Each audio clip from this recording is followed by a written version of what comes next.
Little Prudy's Dotty Dimple by Sophie May.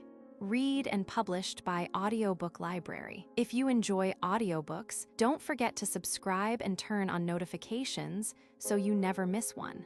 Like the video if you're enjoying it, and share your thoughts or audiobook requests in the comments. Chapter 1. Dotty's Babyhood. Alice was the youngest of the Parlin family.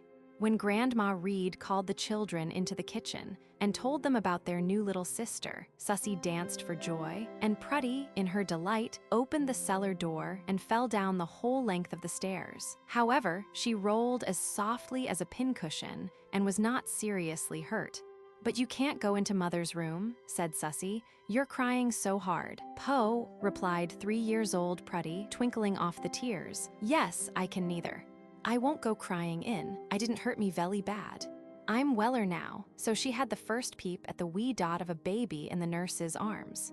"Oh dear, dear," said she. "What shall I do? I are so glad.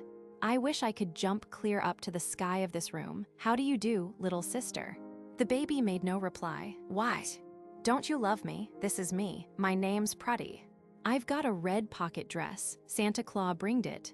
Still the little stranger paid no heed, only winked her small, bright eyes, and at last closed them entirely. "Oh, my stars."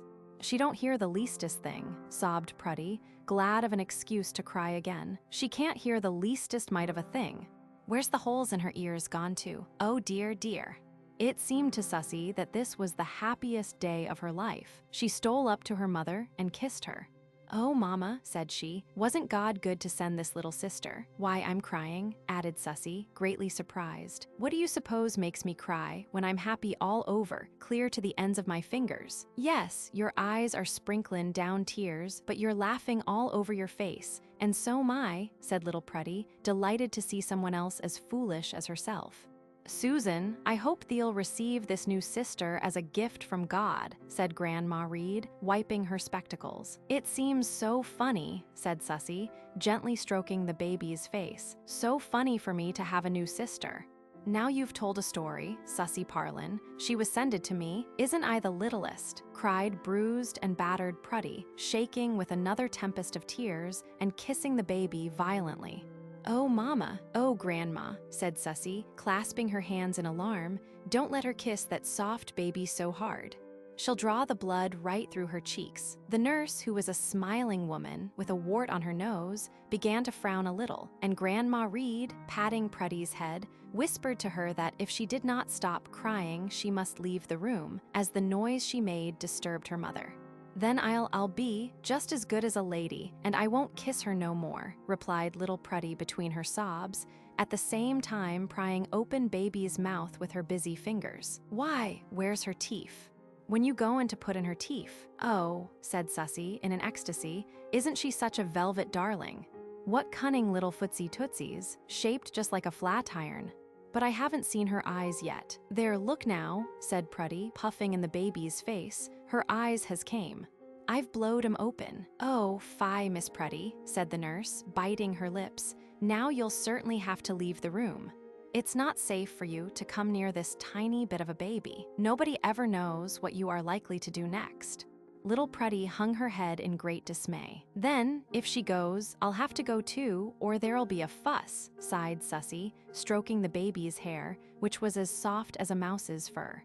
Both children cast a lingering look at the bewitching little figure, so daintily wrapped in a fleecy blanket. Prudy felt tempted to snatch her up and give her a good hugging, but stood in mortal fear of the nurse.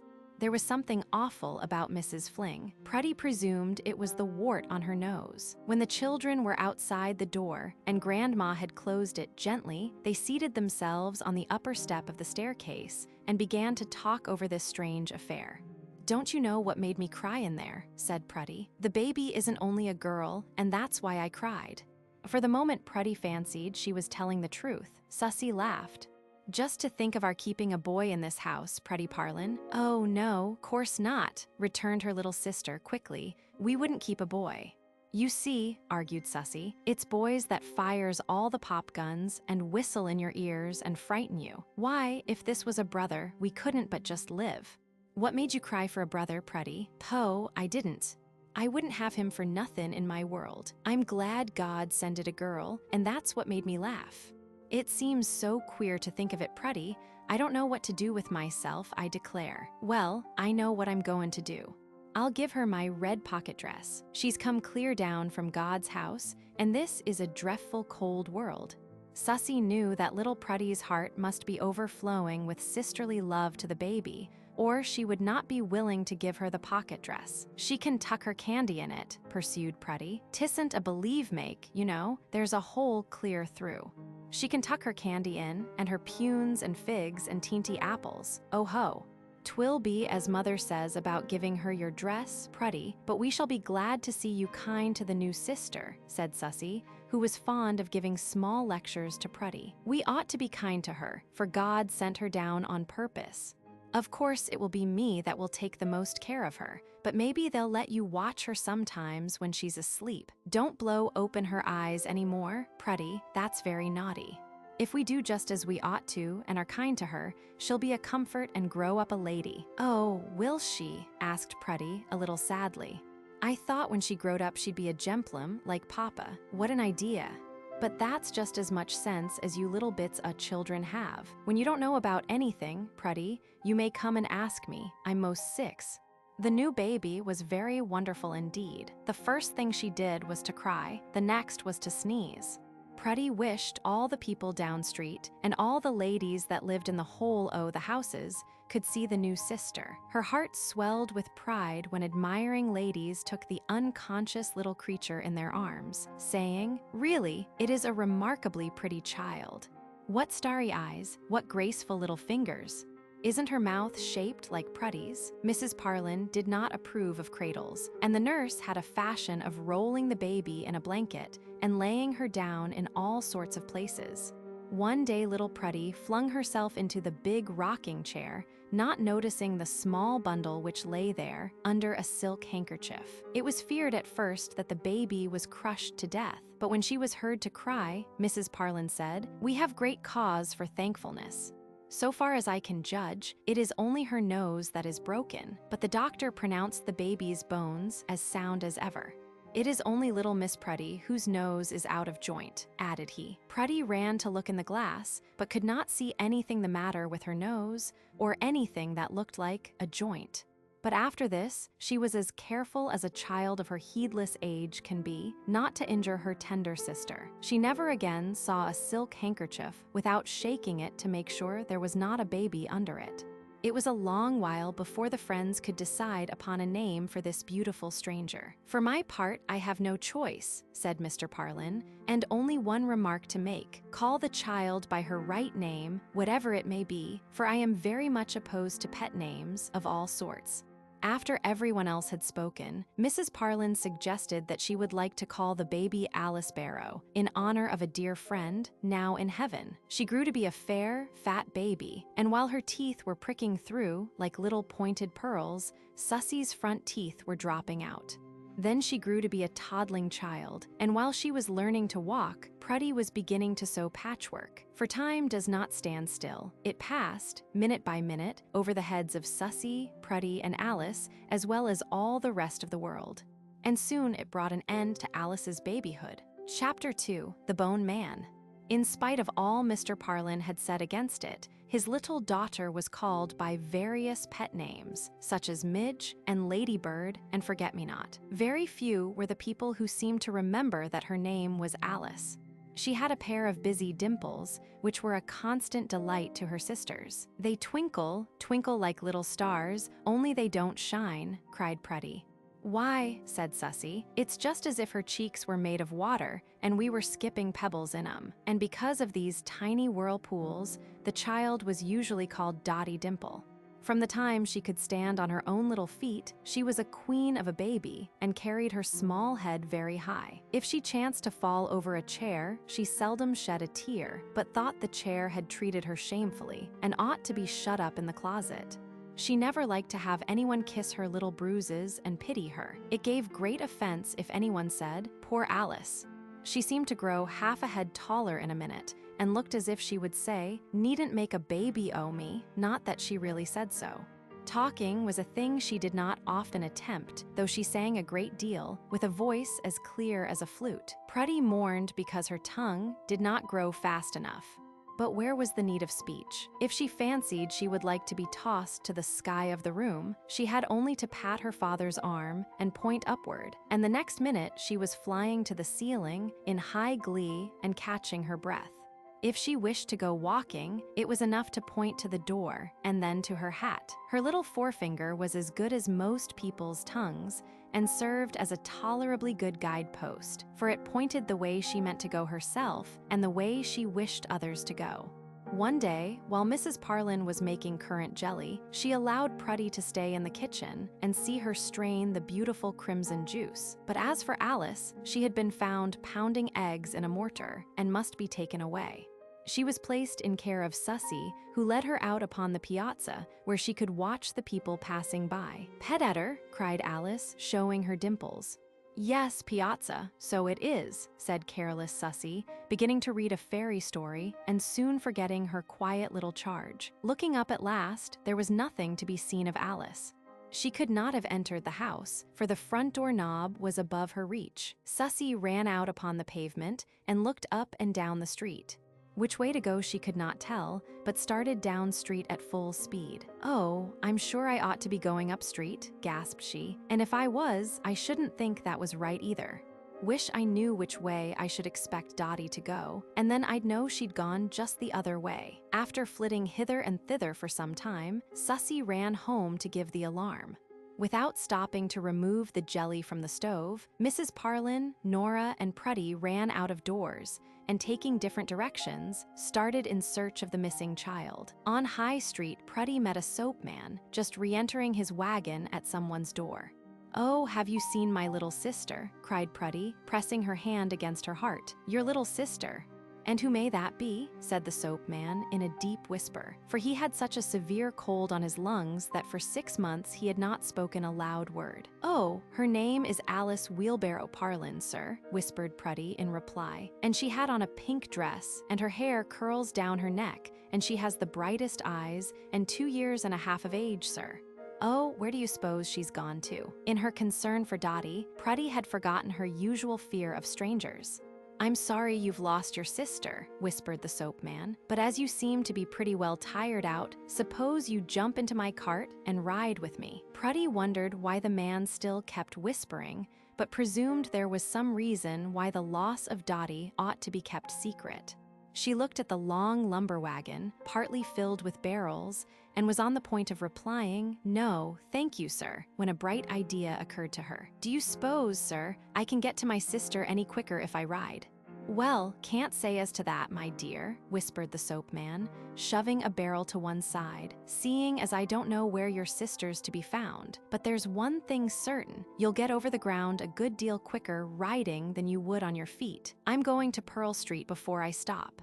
"Then I'll ride, sir, if you'll please lift me in," whispered poor Prudy, trembling with fear of the uncouth wagon and strange man, yet resolved to risk anything for Dotty's sake. There was no seat in the wagon, and Prudy was obliged to stand up.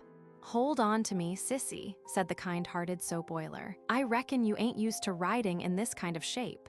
"Why, lawful sakes, your face is as white as a pond lily." "It's my heart," whispered Prudy faintly. "It whisks just like the eggs Nora beats in a bowl." "But it's no matter, sir. I don't think I'm afraid, or only a little speck," added she in a lower whisper, for though anxious to be polite, she did not mean to tell anything but the white truth. The little girl's gentle ways won the soap boiler's heart at once. "What's your father's name, little dear?" inquired he, as they went clattering through the streets. "His name is Mr. Edward Parlin, but oh, I don't see a single thing of Dotty." "Dotty? Why, who is Dotty?" asked the man, turning about and gazing at his little passenger with a look of curiosity. "Why, sir, don't you know?" replied the child, struck with a sudden fear that her strange companion was a crazy man. "Oh, my stars!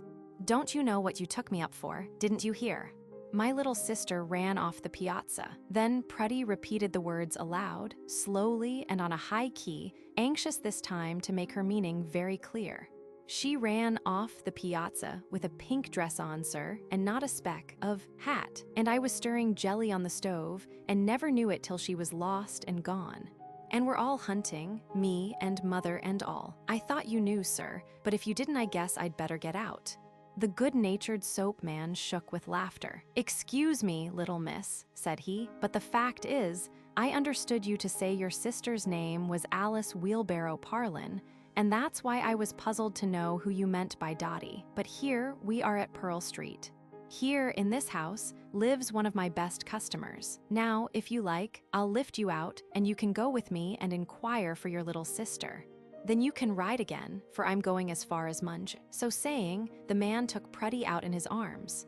She knew it was rather odd for a little girl like her to be going around to people's back doors with a stranger in a blue blouse, but it was all for Dotty's sake. The man knocked with the handle of his whip, and a neat-looking servant girl appeared.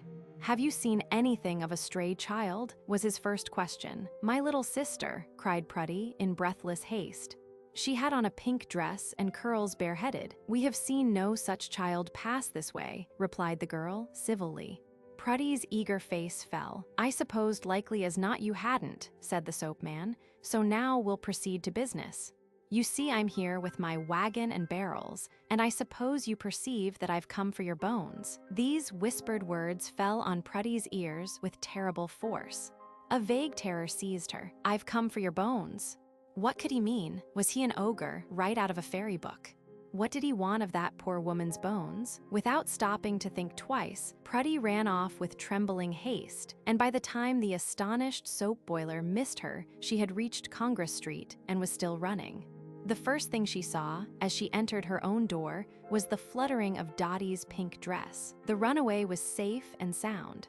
She had only toddled off after a man with a basket of images, calling out, "Ba, ba, moo, moo, bow, wow." The end of it was that the image man had given her a toy lamb for which she had said, "How do?" instead of "thank you," and Florence Eastman had led her home. Susie was heartily ashamed of her heedlessness. "Now, mother," said she, "do you think, if I should be kept on bread and water for a whole day, I should learn to remember? You'll never trust Dotty with me again." "Ah," said Mrs. Parlin, with a meaning smile. "The trouble is, Susie, you've made up your mind that your memory is good for nothing. You expect to forget. I shall trust you again, and you must fully resolve to do better." Dotty was very proud of her ba, ba, and insisted upon putting it in her bathing tub every morning and scrubbing it with her own hands.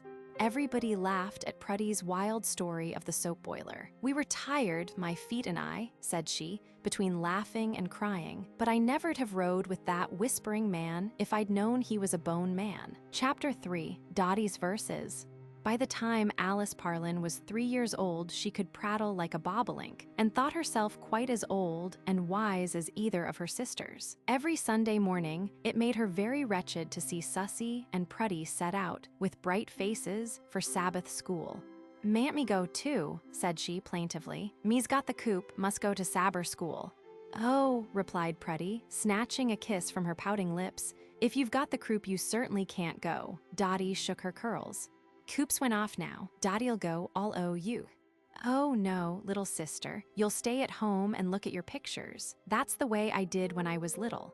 "You mustn't contrispute," cried Dotty, shaking her elbows. "I is goin' to Sabbath school." Then suddenly showing her dimples, she added with a bright smile, "'Cause I's your comfort, you know, Prudy, your darlin', precious little comfort. Isn't I, Prudy?" "Dear me," thought tender Prudy, "the poor little thing always has to stay at home. I'll ask Mother to let her go with me next time. It is right for me to ask, for I'm sure I don't want her to go, so it isn't selfish." Mrs. Parlin had a great many doubts as to Dotty's good behavior, but at last consented. She felt pretty safe to trust her with Prudy, who was very patient and had even now a memory longer than Susie's. Before the time came to start for Sabbath school, Dotty stood a long while before the mirror, looking up at her gay hat and down at her cunning gaiters. She liked nice clothes, and it pleased her to see herself so prettily dressed. "Is that you, oh, you darlin' Dotty?" said she, nodding her vain little head and smiling till her dimples twinkled. "Well, goodbye, Dotty. I's goin' to Sabbath school." "Oh, hurry, hurry," cried Sussy. "We'll surely be late." They stepped out upon the pavement, Dotty walking between her sisters. "We can't hurry, you know," said Prudy, "because Dotty's feet are so little. I never should have thought of bringing her," exclaimed Sussy. "Anyone would think she'd been eating snails. When she takes up her foot, she shakes it before she puts it down." "Oh, what a Tory," said Dotty Dimple, tossing her head. "I never shaked my foot, did I, Prudy?" But Prudy had suddenly turned about and gone back to the house, saying she had forgotten something. She had left home without kissing her mother goodbye, and nothing could console Prudy for the loss of one of her mother's caresses. "There, girls, I'm back again," said she, catching her breath. "Now, Dotty, let's we see how fast we can walk." "Drefful dirty," said Dotty, scowling at her overshoes. "Yes," replied Sussy, "this snow has been round on the ground a good while. It's most time it went back to heaven to get clean." "What do you mean by snow's going to heaven?" said Prudy, gazing at the street, which was half white and half black. "Why, you see," answered Sussy, "it says, 'God scattereth the snow like wool, and his hoarfrost like the shining pearls.' And my Sabbath school teacher tells us that after a while the sun draws it back and makes clouds of it, as 'twas before. So you see, the snow and the rain keep sprinkling down, and then rising up to the sky again." "Why, said Prudy, "how does the snow go up?" "I never saw it going." "Indeed you have, Prudy.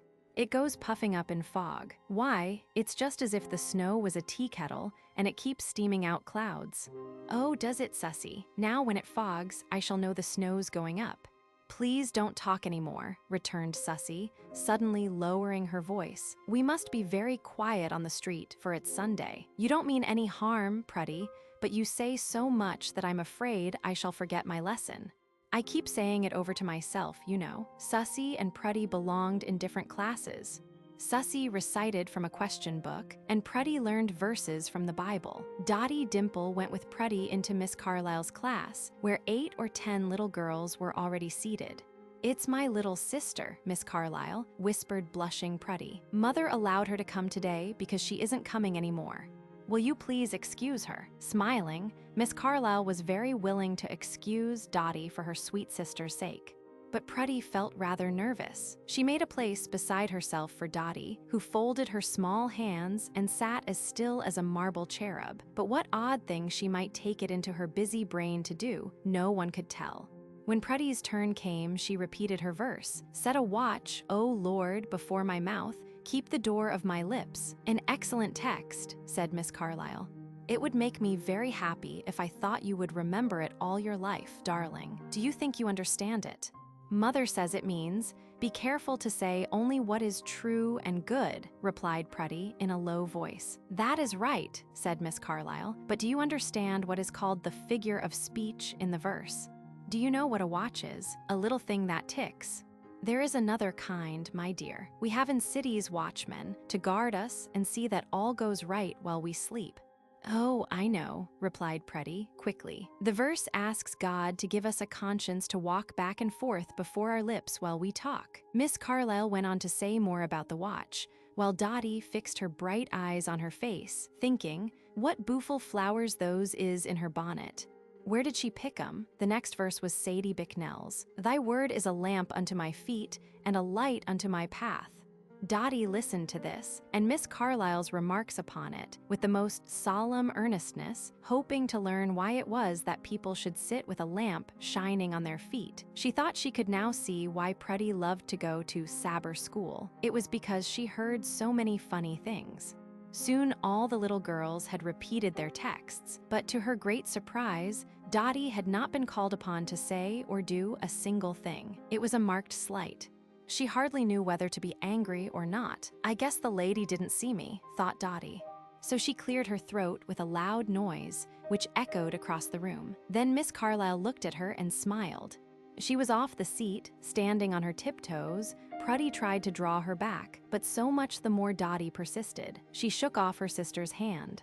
"I wasn't a peekin' to you," said she. "Never mind her, Prudy," said Miss Carlyle, for the poor girl was crimson with shame. "Let your little sister come to me. Perhaps she wishes to tell me something."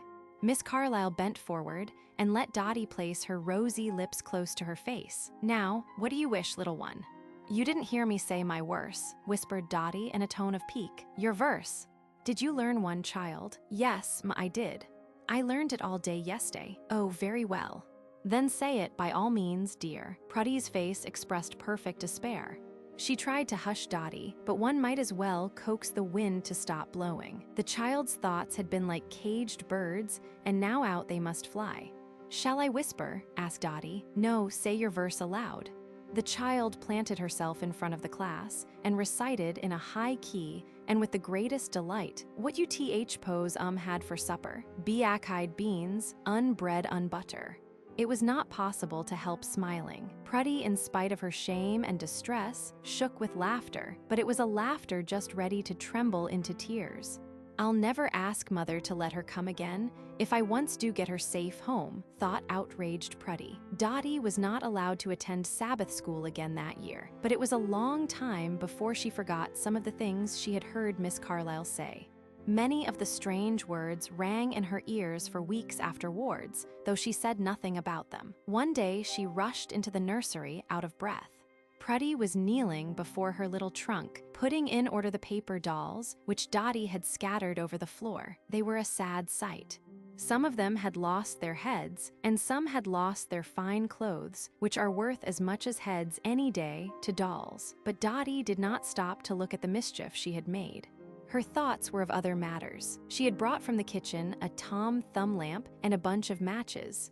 Without a word, she seated herself on the floor behind her sister and drew off her shoes and stockings. She looked for a moment at her little pink toes, then rubbed the whole bunch of matches on the carpet, saying to herself, "A lamp to my feet." But somehow, the lamp would not light itself. Dotty did not know how to turn back the chimney, and, though there was certainly blaze enough in the matches, it did not catch the wick. It leaped forward and caught the skirt of Prudy's dress. "You're burnin' a fire. You're burnin' a fire," shouted Dotty, dancing around her sister. Prudy now felt the heat and screamed too, bringing her mother and Nora to the spot at once. The flames were soon smothered in a rug, and so Prudy's life was mercifully saved. It was some time before anyone understood what Dotty had been trying to do with a light. "I was just only puttin' a lamp to my feet," sobbed she. "I learned it to Sabbath school, but the little one's rare tears were soon dried by a romp with Zip out of doors." "It's queer how things always happen just right," said Prudy, still trembling from her fright. "You said, if I'd been wearing my calico, Mother, I'd have been scorched. And you know, it was only the littlest while ago I put on this blue delaine to go to Auntie's Inn." Chapter 4, The Nestlings. An hour or two after this, Mrs. Parlin, Sussy, Prudy, and Zip went to visit Mrs. Eastman, who now lived a little way out of town. Dotty was driving ducks and did not see her mother and sisters when they started. "Where is they, Nano, and where's Prudy?" "Gone walking. Your mama told you they were going," replied Nora, setting a basin of water and a brush and comb on the stand. "Well, Prudy's runned away," cried Dotty. "Naughty girl made out o' dirt. Come here, Miss Dimple, and let me brush your hair." "Well, here's my hair, Nano, but you mustn't pull it. 'Tisn't your hair. Oh, I want to kiss my mama, I do." "Your mama will be back again this evening. Don't want to kiss her in the evening, want to kiss her now." "What makes you in such a hurry to kiss your mother?" "Oh, I just only want to tell her to whip Prudy." "Naughty Prudy runned away, made out o' dirt." Dotty always looked very low-spirited while her long hair was being curled over a stick, and now was more unhappy than usual, for it was one of her temper days. But at last, Cousin Percy Eastman happened to call in, and declared he must take his pretty cousin home with him in the carriage. "I'll get her ready," said Nora, "but you're sure to be sorry if you take her, for she's brimming over with mischief today." Dotty danced like a piece of thistledown. "There, Nano," said she, "I's goin' to Auntie's my own self. Prudy'll have to give up." All this time, Mrs. Parlin and the two older children were having a fine walk. It was a bright June day. Prudy said she had to sing to herself, for all the things she saw looked as happy as if they were alive.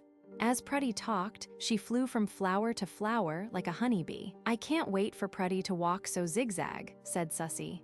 Mrs. Parlin suggested that Sussy should keep on and tell her Aunt Eastman they were coming. Then she allowed Prudy to walk as zigzag as she pleased, for Mrs. Parlin had long patience with her children. "Oh, Mama," said Prudy, suddenly stopping short and standing on one foot, "if there isn't a cow. I see, my dear, she is eating the sweet grass." "Yes, but don't its horns flare out like a pitchfork? Do you suppose he knows how easy he could toss folks right up in the air?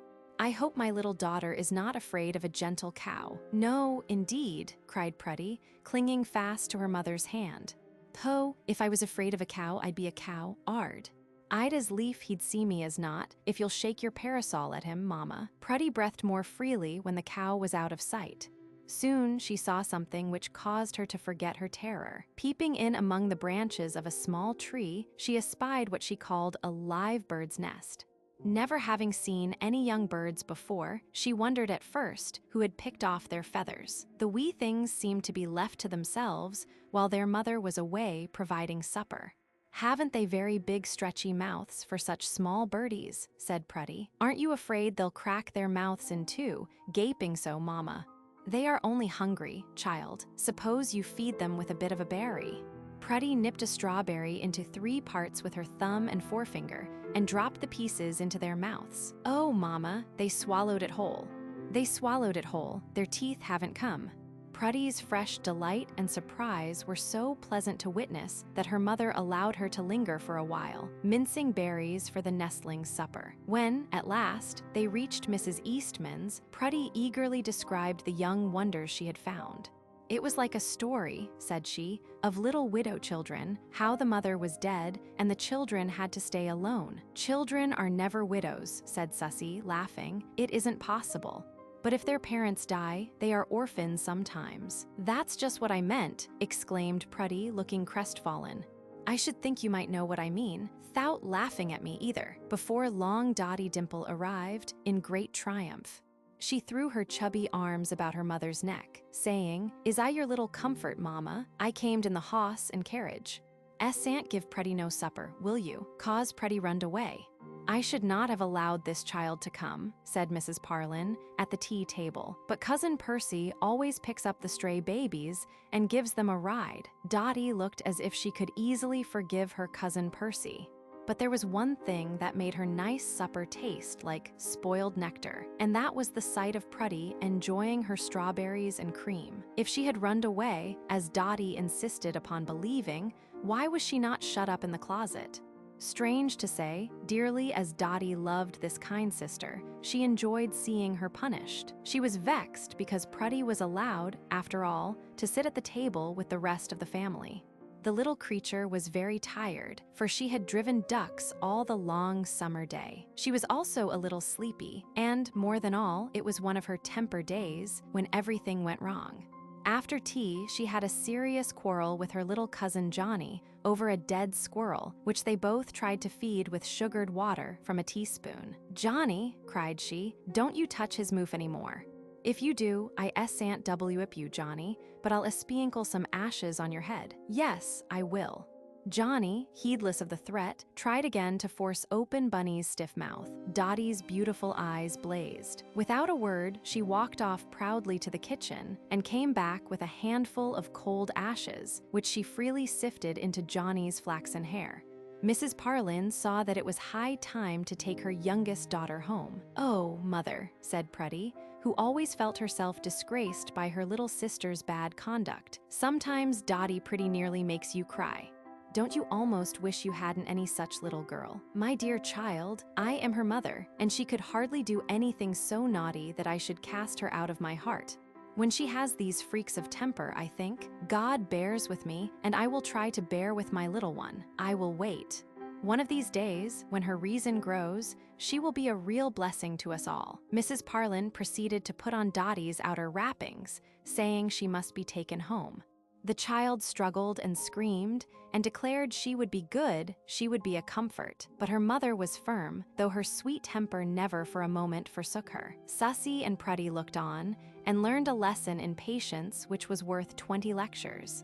Percy Eastman was as glad to carry his spirited little cousin back as he had been to bring her to his house. Mrs. Parlin rode too, but Susie and Prudy walked. When they came to the tree which contained the bird's nest, Prudy parted the branches, but the nestlings were not to be seen. The mother bird had gathered them under her wings, out of sight. "Hush," whispered Sussy. "Hear them peep. Let's go, we'll frighten the old birdie out of her wits." "I wish you could see them, Sussy. Then you'd know how cunning they are, and now you never'll know. But it doesn't seem a bit like orphan children since their mothers got home. Makes me think of our mama and her 3 little children," said Sussy, taking her sister's hand. "Yes," said Prudy, her face radiant with a glow of love, warm from her heart. "How good our mother always is, and always was, before ever our reasons grew. Think what we'd do this night, Sussy Parlin, if there wasn't any mother to our house." Chapter 5, Fanny Harlow's Party. "Kiss me, little sister," said Prudy, "and let me go, for I must get ready for the party." "I know where you're goin'," said Dotty. "Why can't I go too?" Little did innocent Prudy dream of the queer thoughts which were chasing one another in her little sister's brain. After she and Sussy had gone, and the house was quite still, Dotty stood at the window, looking down street. It was a lovely day. The clouds were softer than sleep. "Oh, my suz," said Dotty Dimple. "There they go, way off, Sussy and Prudy. Both of 'em are all gone. Nobody at home but me. Didn't ask me to her party, Fanny Harlow didn't." Dotty heaved a deep sigh, took her black baby out of its cradle, and shook it with all her might. "What you lookin' to me for, Fib? I wasn't a peekin' to you. I'm goin' to cover you all up, Fib, so you won't hear me think." Then Dotty looked out of the window again. "What a good little girl I am," thought she, "not to be a cryin', Prudy'd cry. There goes the blacksmith shop." Dotty meant the blacksmith. "His mother lets him go everywhere. Everybody's mother lets him go everywhere."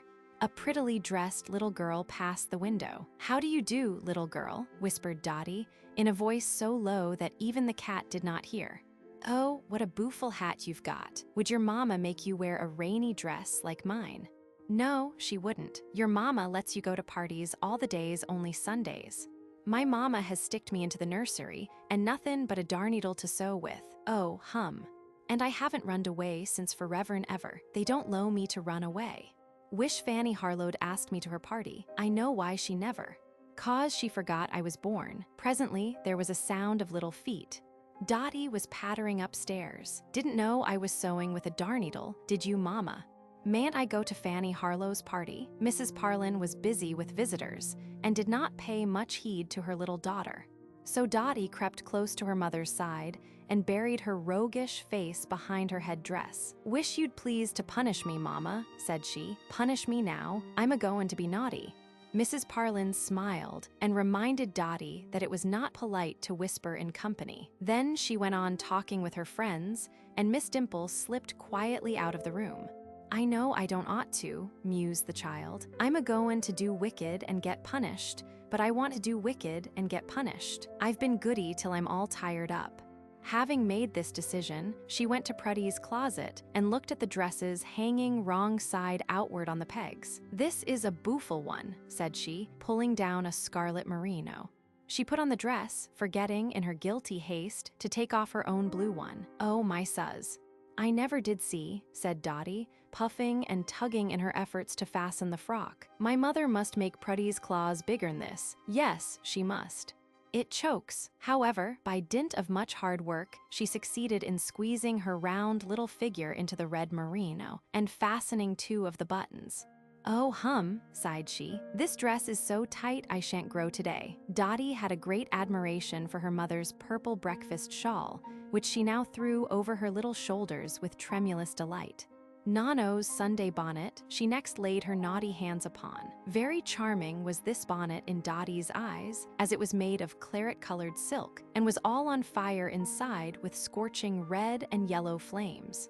It was so huge and so deep that Dotty's small face under it looked as if it had got lost in Mammoth Cave. "Now I've got every single claws on me.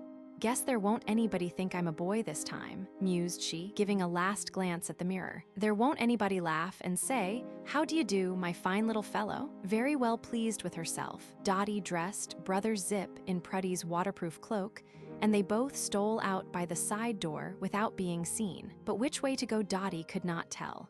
"Where is the girl that has the party's house?" thought she under her bonnet. "Well, it's by the stone lions, most up to the North Pole. "Now, Zippy, if we keep a-goin' we shall get there, and we'll see some girls out by the door." Zip wagged his faithful tail, which was quite hidden under the cloak, and they both trudged on, Dotty's heart quivering with wicked delight. She happened to go in the right direction, and at last did really reach the house by the stone lions. Several young girls were indeed playing in the yard. "What little image is that, traveling this way?" cried Florence Eastman, holding up both hands. "A beggar child, perhaps," replied Fanny Harlow. "SH, don't laugh." "I don't see anything but a walking bonnet," tittered one of the girls. "Don't it look like a chaise top? Oh, look, look."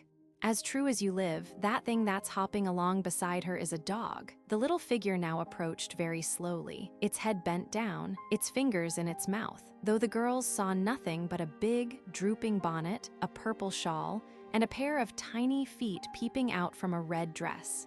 "I guess she came from farther India," suggested Susie, that being the most foreign land she could think of. Dotty now gave a loud knock at the gate and peeped in between the bars. In doing so, she had to push back the chaise top, and the little girls had a full view of her face. "Oh, Dotty Dimple Parlin," screamed her sisters in dismay. Fanny Harlow hastened to open the gate. "Where did you come from, you naughty thing?" whispered Susie, with a crimson face. Dotty's sole answer was a violent sneeze, which burst off 2 buttons, the only ones which fastened the scarlet merino. "I've broke my dress," said Dotty calmly. The little girls were greatly amused, but Dotty eyed them with such a gaze of lofty disdain that they kept their faces as straight as possible. "Poor thing," said Cousin Florence, "how tired you must be. Don't you want to sit right down in this iron chair?" Dotty's bright eyes flashed. "Don't you pity me, Flossie? Now top it." "How shall we ever get her home?" thought the 2 older sisters in alarm, for they saw by the motion of Dotty's elbows that she had made up her mind to queen it over the whole company. "Look here, Dotty," said Prudy, going up to her and kissing her. "Did Mother say you might come, darling?" Dotty rubbed off the kiss and made no answer. "Don't you think 'twould be a nice plan," whispered Prudy, "for me and Susie to draw you home in a little carriage? And I'll ask Mother to forgive you." "Oh, yes," said Susie, in an agony of mortification. "Now do." Dotty looked as unmoved as one of the stone lions and took no notice of the request. "What made they put 2 trees side that one tree?" asked she, by way of changing the subject. "Now, Dotty, you will go, that's a little love," said Susie, wringing her hands. "Only think, if you don't you'll lose 5 kisses tonight, and I dare say Mama will punish you too. There's a man goin' by, old all over and a white whisker." "Who is it?" inquired Dotty, changing the subject again. "The whisker looks like snow, 's if his chin's cold." "Never mind the man," returned Prudy. "If you'll go, I'll spend my 5 cents and buy you some peppermints." "I'd rather have pickled limes," said Dotty thoughtfully. "So you shall," cried eager Susie, "and you'll be the sweetest little pet and ride home like a lady." "So I will," said Dotty serenely, "when I've had my supper." Susie's face fell. If the little piece of obstinacy would stay, she would, and Mrs. Harlow politely declared they should all be delighted. But how would she behave at the table? Her manners were as yet unformed. She needed line upon line and precept upon precept. It was dreadful to think of her taking supper at one of the nicest houses in the city, in that dress, and without her watchful mother too. It was a severe trial to Susie. Prudy was also distressed, but her sky-like spirit brightened again speedily. The little girls all crowded about Dotty, begging her to join in their games, but she said it would hurt her big bonnet, which she could not be persuaded to take off, because she fancied it added something to her importance. Fanny Harlow brought out a picture book for the little runaway. "I'm afraid she'll tear it," said careful Prudy. Dotty looked at her sister with a withering glance, and, in her eagerness to prove that she knew how to handle books, suddenly tore one of the leaves. She was surprised and mortified, but her self-esteem was not easily crushed. "There, Prudy," said she pertly, "what made you let me do it for? You said I'd tear it."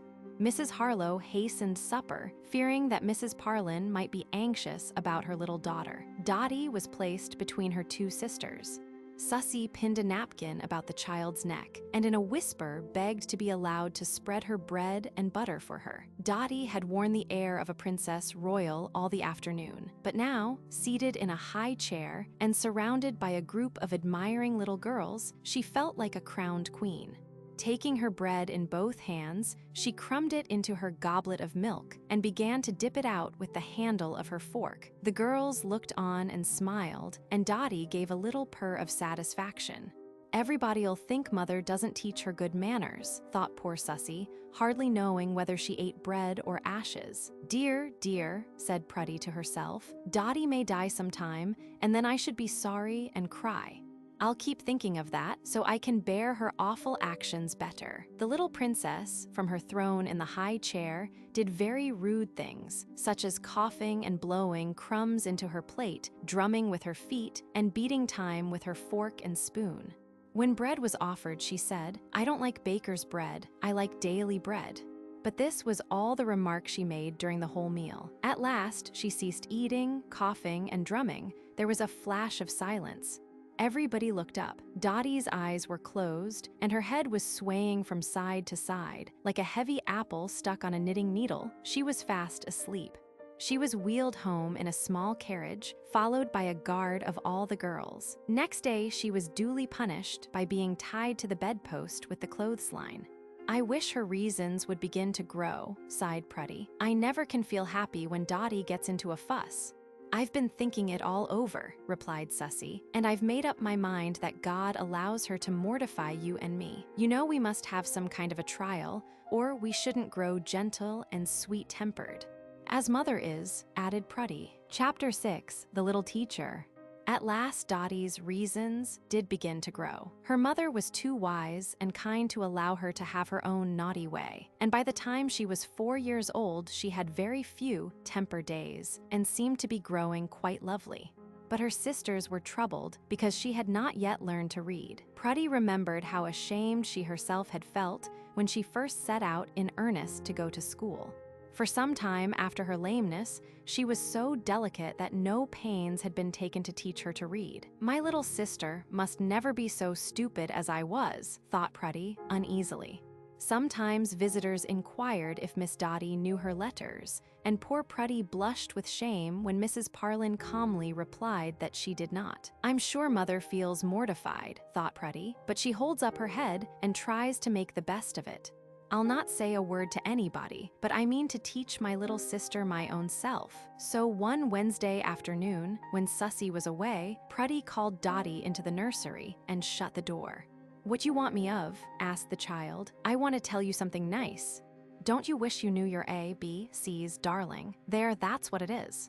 Dotty shook her head 3 or 4 times and looked down at the carpet. Why, Dotty Dimple, you oughtn't to do so. You must answer when a question is asked. Wouldn't you like to learn your letters like a goody girl so you can read the nice books?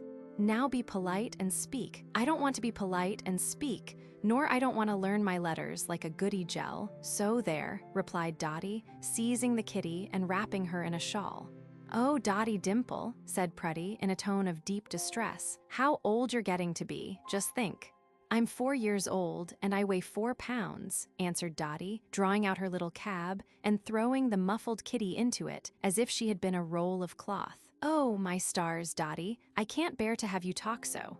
Dotty tucked in the kitty's tail and drew the carriage about the room to give Pusheen an airing. Pusheen was her kitty's name in Irish. You can't think how dreadful it is, Dotty, to grow up and not know anything. Dotty turned a short corner. Pusheen had a fall, down came the little cab, kitty and all. To grow up and not know anything, continued Prudy. Oh, it's enough to break anybody's heart. Be you goin' to cry? Said Dotty, in a soft voice, kneeling and peeping up into Prudy's eyes with some curiosity. Prudy was obliged to smile, but hid her face in the sofa pillow, and hoped Dotty did not see her. She found she must hit upon some other plan. Dotty could not be made to feel the terrors of growing up a dunce. Now, little sister, said she, if you'll let me be your teacher and keep school here in the nursery, oh, hum. A little gel keeps school. Would you send me to the bottom of the foot? Oh no, I'll do something for you, let's me see. "Well, what?" cried Dotty, her eyes sparkling like blue gems. "What'll you do for me, Pruddy?" Pruddy thought a minute.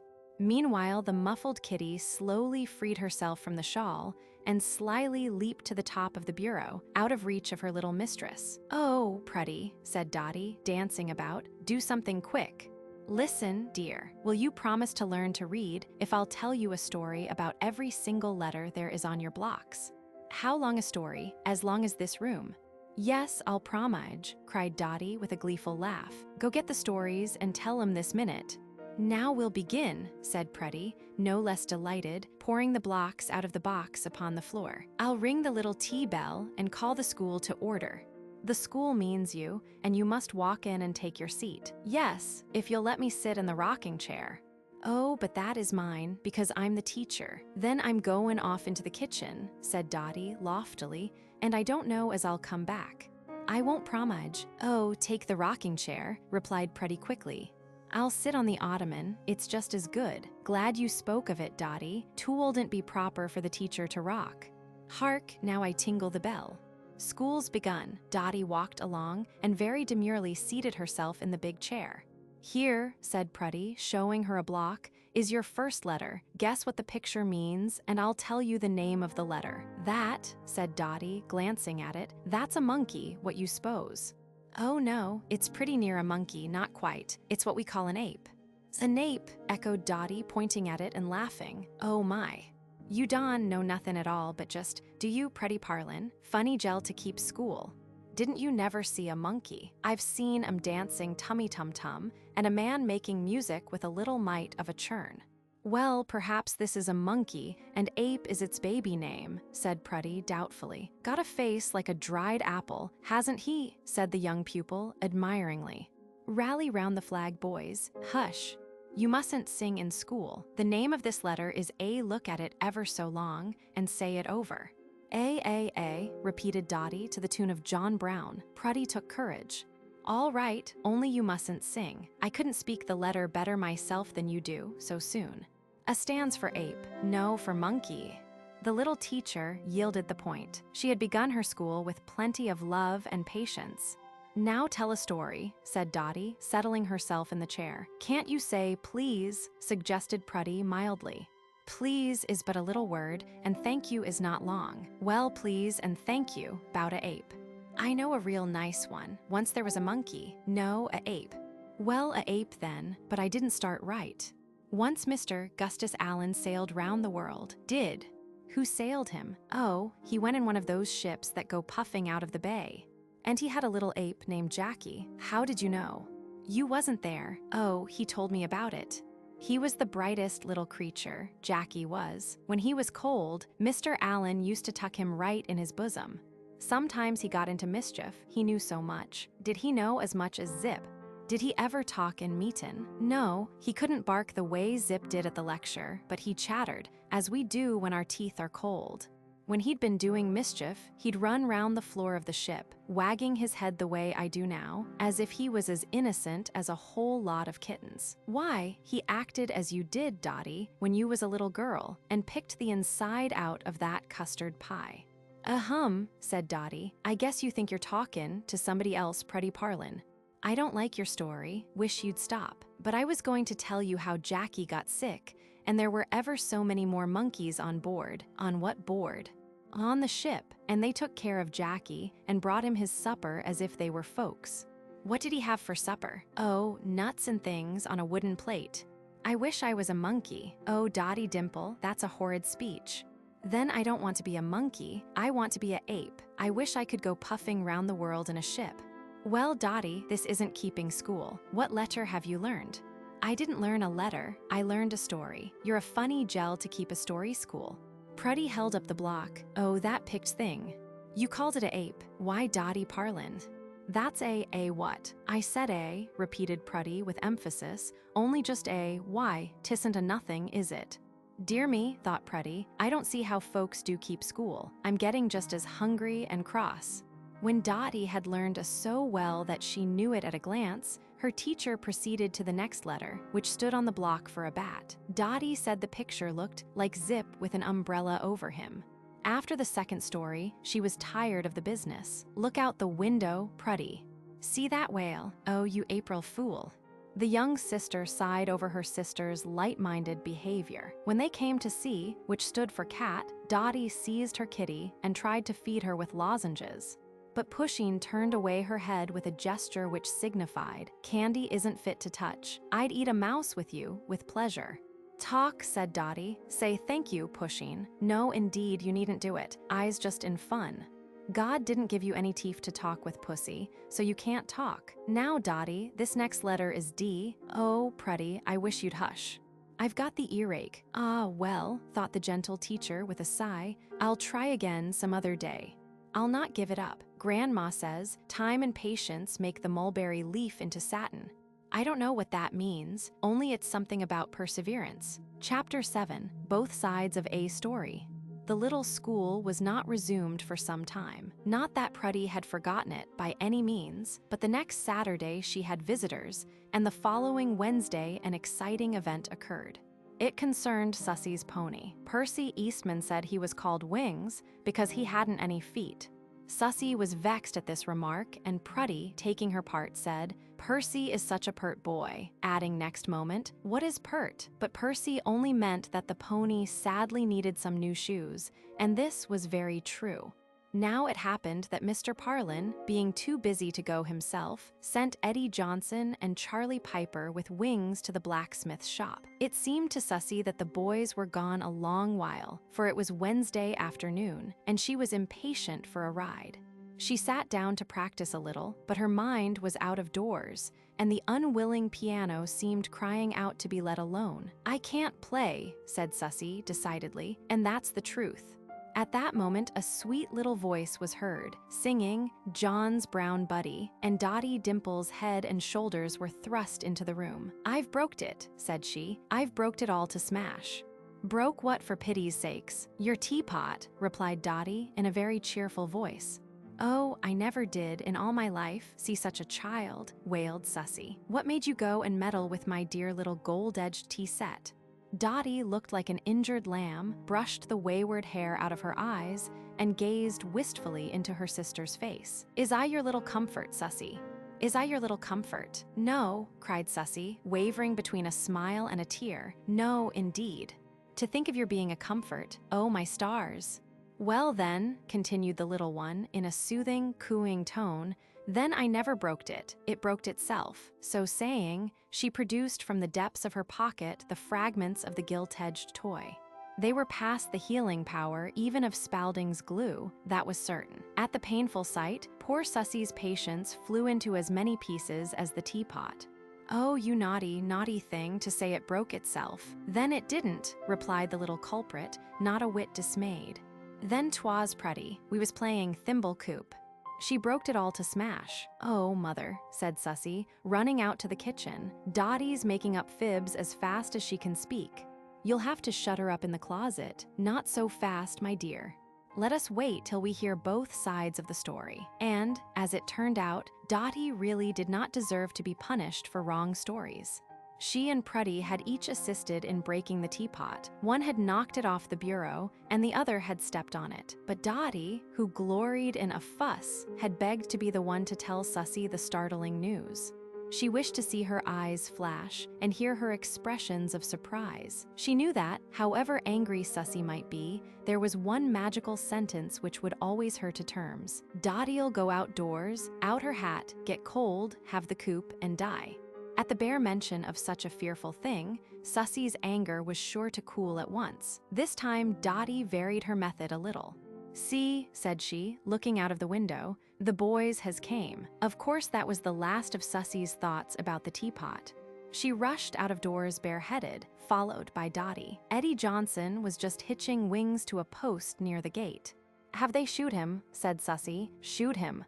I should think they had, all of that," replied Eddie indignantly. "Booted him, more like," muttered Charlie Piper in the same tone. "Why, what do you mean, boys?" said Sussie, patting the pony and gazing tenderly into his eyes. "Oh, we don't mean anything, as I know of."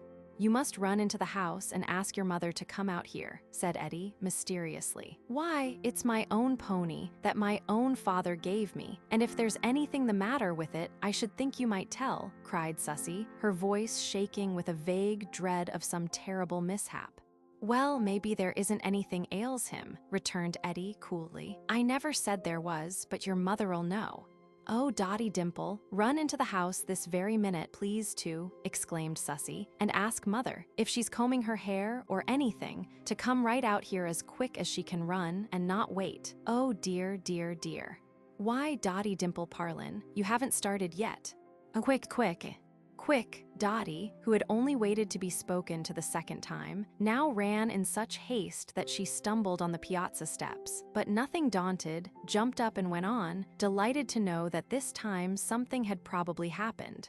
She startled her mother and called her away from her toilet with the sudden cry that the boys and pony were most killed. At the same time, she had the pleasure of throwing Prudy into a panic, dear little Prudy, who had been for the last 5 minutes searching her treasures in the hope of finding some toy which would replace Susie's teapot.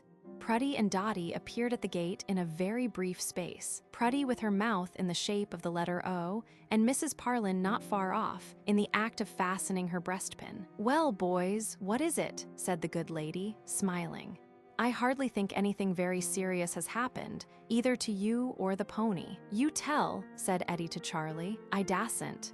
"The blacksmith's man may be mad if I do, but he's abused this hoss, though," continued Eddie, not waiting to let Charlie speak for him. "He's abused him awfully. It's right up and down mean, and 3 of us boys seen him." Susie clasped her hands and performed a stamp act on the pavement. "See there," said Eddie, pointing triumphantly to Wing's left hind leg. "See that, will you?" True enough, there were 2 or 3 small wounds, out of which was oozing thick dark blood. Susie looked as if her heart was breaking, but not a word did she speak. "Pete Grimes did that with his hobnail, cowhide boots," said Eddie, sternly. "With his hammer, you mean?" interposed Charlie. "With his boot, sir," persisted Eddie, with increasing eloquence. "Didn't I see him, me and Dan Murphy? Didn't we stand there by the coal bin, sir? He booted him well, Mies Parlin. I'll tell you where he did it, here on the left side, ma'am. Look where the hair sticks up. Pooty well mauled, ain't he, ma'am? Pete swore at him, too. Never heard such talk, did you, Charlie?" "No, ma'am, I never did," replied Master Charlie, addressing Mrs. Parlin, who fancied she could detect on Wing's glossy hide the marks of a boot, though there were no traces of the wicked oaths. "It is a most abusive thing, if it is so," said she, with much feeling, for if anything could move her gentle heart to anger, it was cruelty to animals. "What made Mr. Grimes behave so strangely, boys? Was the pony restless?" "Restless? No, indeed, ma'am," replied Eddie the orator, "as gentle as a lamb, ma'am. It was Pete Grimes's wicked temper and his wicked disposition. That's what it was." It was well for Susie that her overstrained feelings now found vent in words and tears. There is no grief like the grief which does not speak. Her dumb agony gave way, and she wept and raved like a little wild thing. Mrs. Parlin ordered the boys to lead the pony around to the back door, and there she washed out his wounds, trying all the while to soothe Susie, whose heart was beating a quick step and who trembled in every limb. "Old Grimes is dead, that good old man," repeated Prudy with angry emphasis, but it wasn't his father. "No, indeed, with the old blue buttons down the back. Why, Peter is an awful man. I saw him once, and his face looked as if he'd been rubbing it on a pen wiper. There, Susie, don't you cry," she added, applying a moral lesson to her sister's wounded feelings like a healing plaster. "He's dreadful wicked, and one of these days he'll get hurt his own self. A horse'll strike him. Yes, a horse'll strike him," echoed Dotty Dimple. "But what good will that do Wings?" moaned Susie. "Evil for evil only makes things worse." Her indignation did not lessen, but rather increased the longer she reflected upon the subject. What right had a man to abuse anybody's horse, more especially hers? Mr. Grimes ought to be didded and sent to the reform school or state's prison this very night, said she, in her wrath. Prudy thought precisely the same. Also Miss Dimple, who looked upon the whole affair as a joke, intended for her amusement. When Mr. Parlin came home to tea and heard the story, he did not blame Sussy in the least for her indignation, but started off for the blacksmith's with the limping pony, saying he meant to inquire into the business. "May I go with you?" cried Sussy. "Me too," said Prudy, echoed by Dotty. "Only Sussy," replied their father. "She may go if she likes." Sussy very much wondered what her father was going to do. As they approached the shop, she saw, standing at the door, the man whose face looked as if it had been rubbed on a pen wiper. "Mr. Grimes," said Mr. Parlin, in a pleasanter manner than Sussy thought was at all necessary. "Mr. Grimes, I believe I owe you for shoeing this pony." While Mr. Grimes was making the change, Mr. Parlin added, "How happens it, my friend, that this little animal bears such marks of ill treatment? See how he limps. Look at this gash." "Oh," said Mr. Grimes, "he lamed himself by kicking out against the coal box. He's a nervous thing." Mr. Parlin then told the boy's story. "It is not so, upon my word and honor, sir," replied sooty-faced Mr. Grimes, with great amazement. "I'll leave it to Mr. Fox." Mr. Fox and 2 or 3 other men declared very positively that they had seen little Wings beating himself against the coal box, and one of them pointed out to Mr. Parlin the blood stain on the edge of the wood. "You can't trust much to what boys say, especially such harum-scarum fellows as Ed Johnson," added Mr. Fox. "I shouldn't wonder now, Grimes, if he and that Piper boy got their tempers up and tried to spite you for ordering them out of the shop. They were troublesome, and he had to speak sharp," added Mr. Fox, addressing Mr. Parlin again. "That's so," exclaimed Mr. Grimes. "You take 3 little chaps and have 'em meddling with your nails and sticking scraps of iron into the coals, and it makes a man cross, or it frets me, and I told him to quit." "Saucy little rogues," chimed in Mr. Fox, anxious for the honor of his workmen. "As for my striking the pony," continued Mr. Grimes, "I might have patted him once or twice with the handle of the hammer. I often do that, but my blows wouldn't kill a fly." After a little more conversation, Mr. Parlin was satisfied that no real cruelty had been used towards Wings. Sussy's heart rose like a feather. "Always wait till you hear both sides of a story," said Mr. Parlin, as he and his daughter walked home. "Just the words Mother said this very day," cried Sussy, skipping lightly over the paving stones.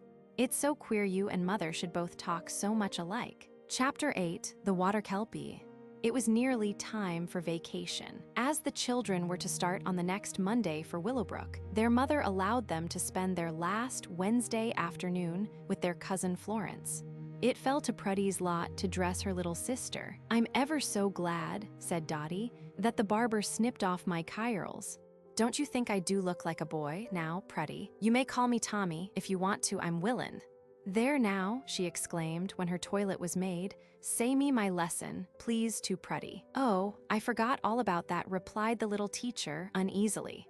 "Sussy'll be done practicing in half an hour, and I thought I'd just have time to make my doll's boots. Finish them, I mean. Can't you wait till Saturday, Dotty?"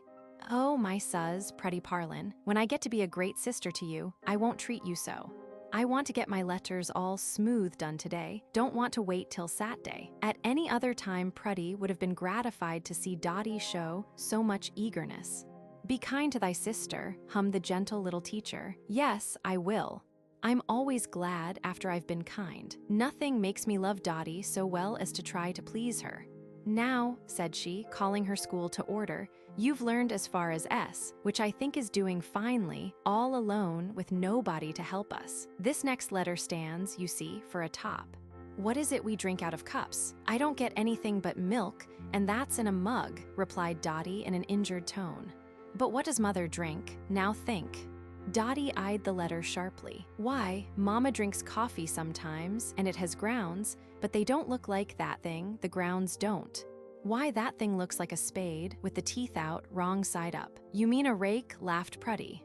"Well, dear, this is T. When Dotty came to X, she declared it stood for your thumb. Sussy said so, and it was in the music book." Now came an hour of triumph for the little pupil. Her mother was both surprised and delighted to hear that her youngest daughter knew all her letters. "She can say them skipping about," said Prudy, "and can spell a few little words too. C-A-T, cat, D-O-G, zip," laughed Dotty, showing her deepest dimples and frisking about the room. "My dear little ones," said Mrs. Parlin, kissing both the children, "I am really very much gratified. Both teacher and pupil have shown a great deal of patience and perseverance." These words from her beloved mother were most precious to Prudy. Dotty, though she did not know what was meant by patience and perseverance, presumed it was something fine, and laughed and danced in great glee. Nothing remarkable happened during the visit to Florence Eastman, except that Miss Dimple and Johnny were found running off the track of the upper railroad just 1 second after the engine started. Everybody was very much frightened when it was all safely over. But Dotty said, "Oh, my suz, me and Johnny has done that 100 and a million times, hasn't we, Johnny? We wait till the engine whistles, then we run on to the platform. Don't we, Johnny?" It came out after a while that these reckless children had also been in the habit of crossing pins on the track to make scissors, the weight of the cars pressing the 2 pins into a solid X. "I still tremble," said Mrs. Eastman, with white lips. "This Alice Parlin is the most daring little creature I ever saw, more harum-scarum than ever Sussy was." Prudy was Mrs. Eastman's pet. Prudy, she said, was a natural lady. The other 2 were romps. The next Monday, Mrs. Parlin and the 3 children started for Willowbrook. Dotty wished to take her sweet Pusheen and her darling Zip, but it was decided that Pusheen must stay at home and help keep house. "Be a good kitty," said her little mistress, embracing her, "and eat all the mice in the mouse chamber, 'fore they grow up rats." But Zip was allowed to go to Willowbrook, and Dotty watched him all the way, scarcely allowing him to stir from the seat beside her. "No," said she, holding him firmly by both ears. "Dotty'd be glad to let you get down, but she doesn't think it's best. You is only a doggy, and you'd get runned over and die. So now, Zippy, you'll have to give up, and it's no use to bark." But Zip, having the spirit of a dog, would bark. The whole party reached Willowbrook in safety and had a joyful welcome. "Prudy, my Aunt Louise is the handsomest lady there is in this world," said Dotty privately. "Oh, Dotty, how can you think so?" exclaimed Prudy, "when there's only one woman can be that." "Who's she?" "Mother, of course." When Dotty was called to supper, she was found beside Pincher's green grave, telling her brother Zip the story of that dog's death, and trying to impress upon his mind the importance of keeping his paws out of fox straps. It was delightful to be at Grandma Parlin's once more. The summer house, the seat in the tree, and the swing were all in their old places and had been waiting a whole year for the children. A few things had been added: a hennery, called by Dotty a henpickery, and a graceful white boat named the Water Kelpie. This boat was kept chained to a stake on the bank, and no one could have a sail in it without first obtaining the key, which hung over the bird cage in the back parlor. Sussy was charmed with the boat. It was lighter and nicer than the old canoe, which had so long been used by the family. She and Lonnie Adams, her Aunt Martha's nephew, took daily lessons in rowing. But Sussy, who had for years been accustomed to the water, knew how to manage a boat far better than did Master Lonnie. The boy strained every nerve to very little purpose, while Sussy would lightly dip in the paddle and turn it with perfect ease. "I don't care," said Lonnie. "Guess you can't drive a nail any better than I can, Sussy Parlin, and I can row her some anyhow. Now, Abner, can't I row her?" "Yes, my boy, I think I've heard you roar," replied Abner with a provoking smile. "Well, can't I row her this way?" "Middlin' well," returned Abner cautiously, "but little Sue here is the waterman for me."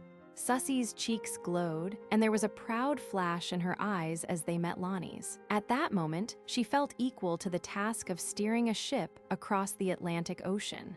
Not long after this praise from Abner, Aunt Martha said that she and Master Lonnie were going over the river after some wildflower roots and would be glad to have the boat sent for them at 5 o'clock. "Mayn't I be the one to go?" asked Sussy. "If you like," replied the grandmother. "That is, if Abner is willing." Sussy knew perfectly well that her grandmother had no idea of allowing her to go alone, but it so happened, when she reached the riverbank with the boat key, that Abner was nowhere to be seen. Seems to me, thought Sussy, Abner is generally somewhere else. Where you goin' all alone, thout me? Cried Dotty Dimple from the top of the bank. You here, what did you come for? Said Sussy. For answer, Dotty took a pair of rubber overshoes out of Zip's mouth. Grandma says to put 'em right on, or you'll catch the hook and cough. The boat's wet. There now, said Sussy, putting on the rubbers. I forgot the basket for those jack-in-the-pulpit roots. Didn't Grandma send it up? No, she sent it up me, replied Dotty, adding quickly, and I'm goin' where you go, you know, and if you don't go anywhere, I'm goin' there too. That's just the way it is with you, Dotty Dimple, always coming when I don't expect you. Prudy coaxed me too, said Dotty, with one of her sweetest smiles and deepest dimples. Coaxed you? Well, faltered Dotty, she wanted to come her own self. She said she wished I'd stayed at home, so of course I camed. I'll tell you how it is, said Sussy, thoughtfully. That queer old Abner's nowhere to be seen.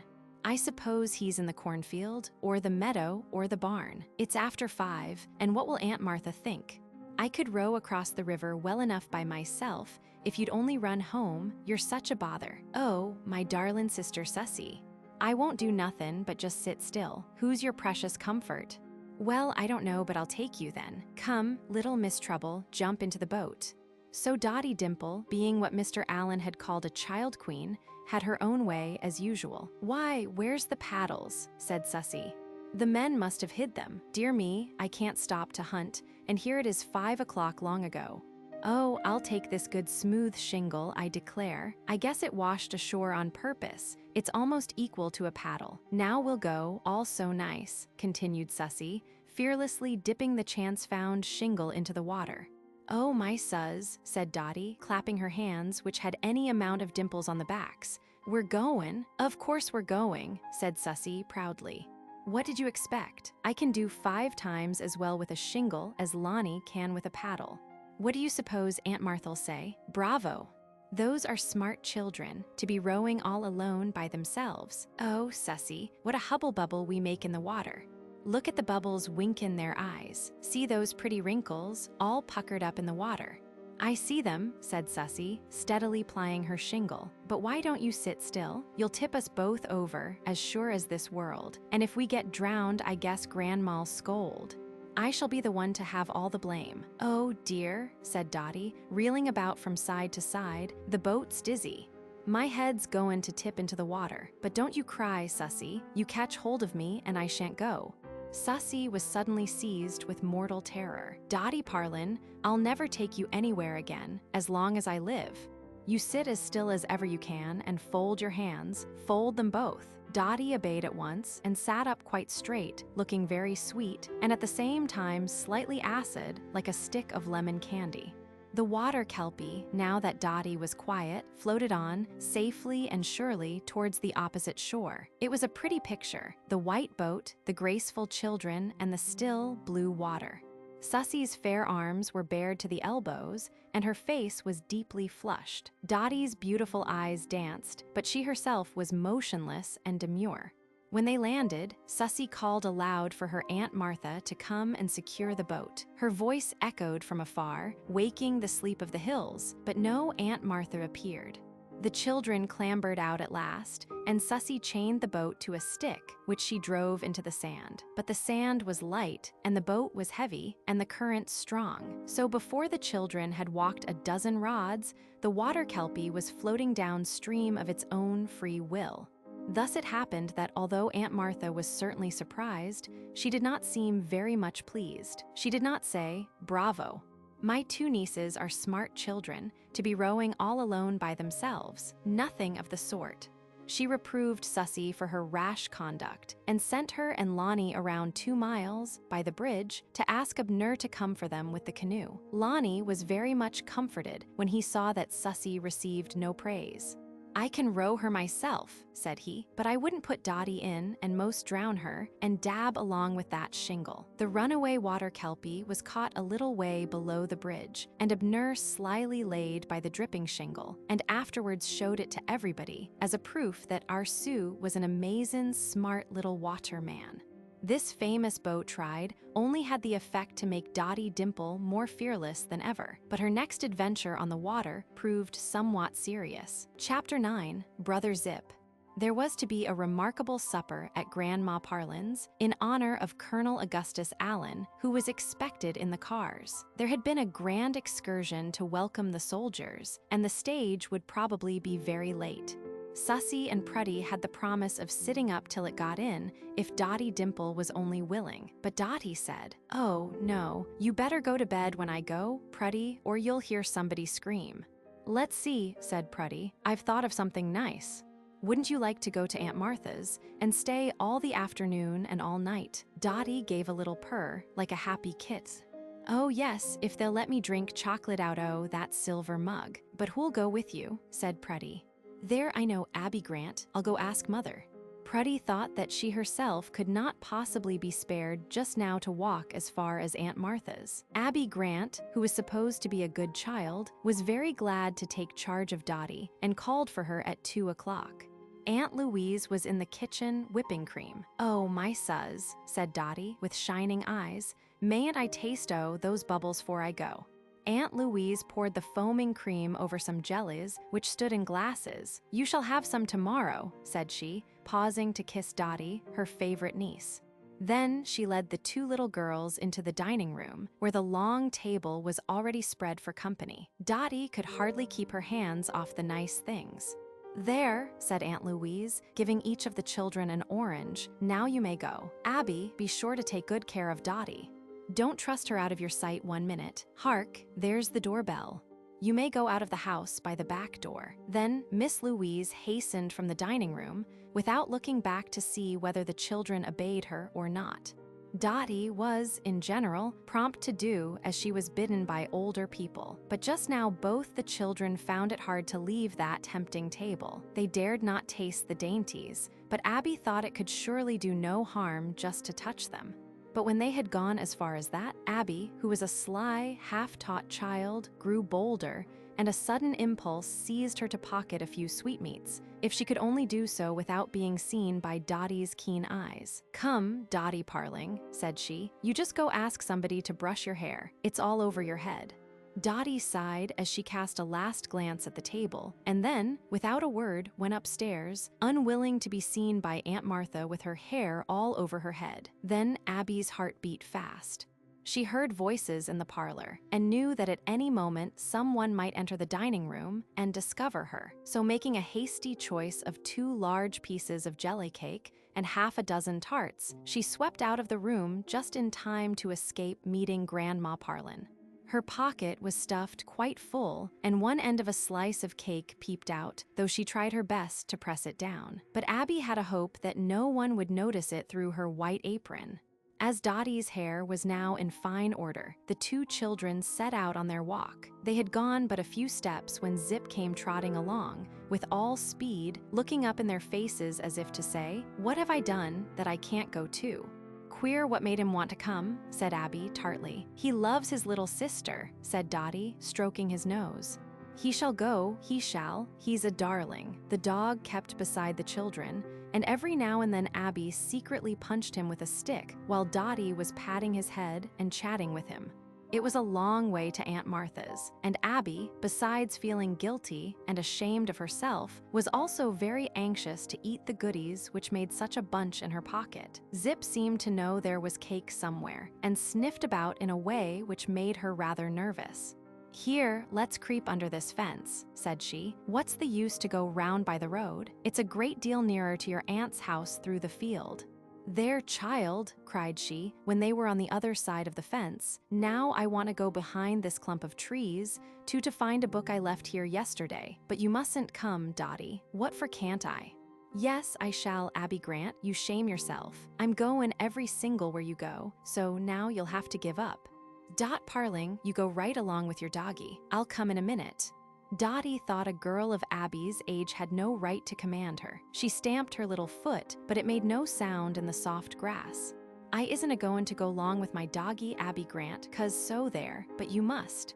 "You know, Dot Parling," said Abby, more gently, "your grandma expects you to do just what I tell you. I'm afraid, dear, you won't get any of that bubbled cream if you don't mind, nor any tarts."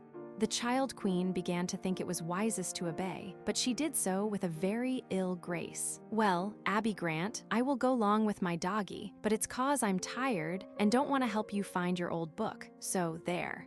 "That's right, Dotty. Start quick, can't you?" Dotty took high ground at once. She looked Abby full in the face. "Do you like yourself, Abby Grant?"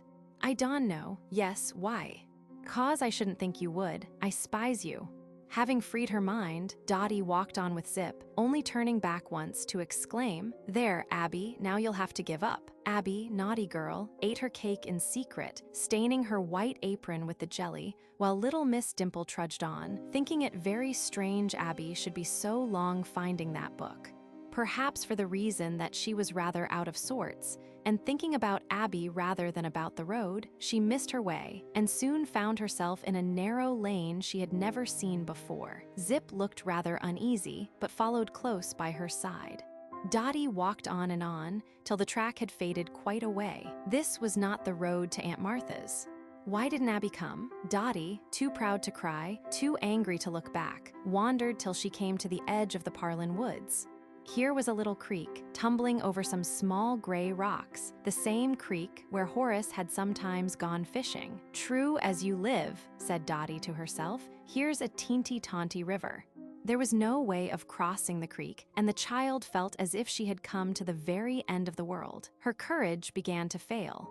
"Dotty Dimple," said she, stamping her foot, "don't you cry. If you do cry, Dotty Dimple, I'll shut you up in the closet." But in spite of these brave words, the unhappy child felt 2 or 3 tears raining down her cheeks. She now seated herself on the grass and screamed for Abby. "When she comes," thought Dotty, "I'll tell her she's shamed herself." At first it seemed as if Abby were answering her, but the sound proved to be only the echo of Dotty's own voice. Oh, she might scream all the afternoon, and Abby wouldn't try to hear. Oh, dear. Before anybody would come, a bear or a wolf or a whale might rush right out of the woods and eat her up. Then how Abby would cry. Abby's mother would whip her with a big stick and say, "There, now, what made you go behind the trees and let that little Parlin girl lose herself and get ate up? I don't think you're very polite, you naughty girl." Oh, how everybody would cry. But what was that little funny thing on the water? Forgetting her sudden fear of bears and whales, a fear which Abby herself had put into her little head, Dotty gazed at the funny thing. Could it be a little truly sailboat? Yes, it certainly was. How it got into the creek Dotty never stopped to think. The question was, how could she get it out? She blew it with her breath, but it only floated farther away. She waited, hoping it would turn about and come towards her. She threw sticks at it, but in vain. The boys, who had set it sailing, had gone into the woods for raspberries, would have laughed to see her efforts. Presently she took off her hat, held it by one string, and flung it in as if it had been a fishing net. It was all of no use. The boat acted as if it were alive and did not choose to be caught. Dotty had forgotten all about Abby and the visit to Aunt Martha's. "I know what I'll do," thought she, winking very fast. "I'll catch that boat, I will." When Dotty had made up her mind, she never stopped for trifles. She drew off her stockings and gaiters and stepped into the creek. Boys waded in the water, why couldn't she? There was nothing to bite her, she wasn't afraid. She had supposed the water would only cover her feet, but she found herself sadly mistaken. The creek was remarkably deep, and more than that, the bottom was so soft that she sank down at every step. Poor child, it was hard enough to get lost. It was harder still to be drowned. "Oh, Papa," she screamed. "Oh, Mama. Oh, Pruddy, can't you come? I don't want to drown and not have you drown, Pruddy. Can't you come, somebody come?" But there were no human ears near enough to hear her piteous cries. She must have drowned, there is no doubt of it, if Zip had not been close at hand.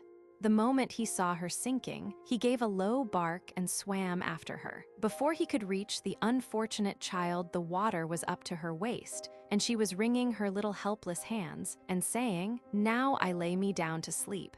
Faithful old Zip lost not a moment, but seized her skirts and dragged her to the bank, laying her on the ground as tenderly as her own mother could have done. Now you see why it is that God had put it into Zip's loving heart to want to come with his little sister. Abner, who arrived a few minutes later in order to cut some young birches for his fence, said, "Wasn't it lucky that that dog happened to be right on the spot? And lucky, too, that I happened along in the nick of time to carry the poor little girl home in my arms." But the truth is, in this world which our Heavenly Father watches over, nothing ever comes by chance, and events do not happen. Abby shed many bitter tears, but they were not so much tears of sorrow for her sin as of shame for being found out. Such weeping does no good. Indeed, I am afraid it only hardened Abby's heart. But the day ended gloriously for Dotty. She was handed about to be kissed by everybody, and was, after all, allowed to sit up till 9 o'clock, and actually ate a bubbled cream, sitting as close as she could beside Colonel Allen's elbow. Chapter 10, Dr. Prudy. The next day, Dotty had a severe cold, and her mother, fearing the croup, did not allow her to go out of doors. This was hard for the child. She felt very restless because she had to give up housekeeping with Prudy, a very fascinating game which could only be played on the riverbank. She looked out of the kitchen window and saw some carpenters shingling the barn. "Oh, she murmured, "I wish Grandpa wouldn't mend his barn." A white mist was creeping slowly over the river and the distant hills. "There now," she sighed, "I wish the earth wouldn't breathe so hard." Then she went into the parlor like a little gray cloud. "Oh dear, I don't like this house 'cause it's got a top to it. Wish I was somewhere else." "Poor child," said Colonel Allen, who was seated on the sofa, looking out of the bay window upon the garden. "Do you love home better than this beautiful spot?" "No," replied the little one, shaking her head. "I don't love my home 'cause I live there. I don't love nothin'." "Oh, suz." Then Dotty wandered into the nursery and stood all alone, leaning against the lounge. "I shouldn't think my mother'd let me be so cross," mused she. She did not cry, for she had learned very young that crying is of no use, and it may be, too, that she had only a small fountain of tears back of her eyes. Prudy, entering the nursery in eager haste for her bean bags, was touched at sight of her sister's sad face. "There, now, I'll put back my bean bags and try to make her happy," said Prudy to herself. "That will be following the golden rule, for it's doing unto Dotty as I want Sussy to do unto me when I'm sick." She went quietly up to Dotty, who still stood leaning gloomily against the lounge. The child turned around with a sudden smile. It cheered her to see Prudy's sweet face, which was always sunny with a halo of happy thoughts. "Are you real sick, though, Dotty Dimple?" "Yes, I are," replied Dotty, well pleased to be asked such a question. "I got most drowned, you know." "Oh, I wish you'd stayed out in the rain the other day and got cold. Then you'd have been sick, too." Prudy smiled, for she knew that her little sister really had no such unkind wish at heart. She was only trying, with her limited stock of words, to say that she longed to have a little sympathy. It was not often that Dotty was willing to be pitied. "See here, Prudy darling, don't you want a piece of my cough candy? It's good, you may bite clear down to there, where I've scratched with a pin." "No, thank you, dear, I don't care a bit for it." Dotty's face beamed with joyous dimples. It was so pleasant to be generous, and at the same time keep the candy. In her short life, Dotty Dimple had not quite learned that the half is better than the whole. "Now," said Prudy after thinking a while, "suppose we play that you're sick, as you are, you know, and I'm the doctor." Dotty gave a little scream of delight. "You may see my tongue," said she, running to the looking-glass. "It's real rusty." "Can't you scrape it with a knife, Brady? You must say doctor when you speak to me." "Now, my dear patient, it's best for you to lie on the lounge and take medicine in the chest. Poor young lady, we shall be so glad when you get your health all well. Do you want me to extricate a tooth? Have you any headache, miss?" Prudy's voice was low and sympathetic. "Yes, Dr. Prudy," replied the patient, with a stifled groan. "I've truly got the ache in my head. It pricks through my hair. I'll tell you the cause of that, my dear patient. I suspect your pillow's made of pin feathers. Let me feel your pulse on the back of your hand, your wrist, I mean." "Terrible," moaned the young doctor, gazing mournfully at the ceiling. "It stopped beating. Can't expect your life now. Oh no." Now you must put your hands behind you and walk across the room, suggested Dotty. That's the way. If my memory preserves me right, continued the young doctor, pacing the floor, you've got the pluribus unum. Here Dr. Prudy ran her fingers through her hair, but it goes light this year. With care, ma'am, you know. So I'll go and stir you up some pills in my marble mortar. Oh, dear me, doctor, don't you now? Bring me some lemonade and nuts, for I'm dreadful sick, but don't bring me no pills nor molters. Poe, only brown bread, Dotty. What do you suppose? Upon the whole, Miss Dimple, being petted to her heart's content, had quite a comfortable day of it. In the evening she asked, mightn't I eat supper all alone in the parlor? Once, when I had the sores all wrinkled out on my face, on my chin and round my eyes, all round, then I ate in the parlor.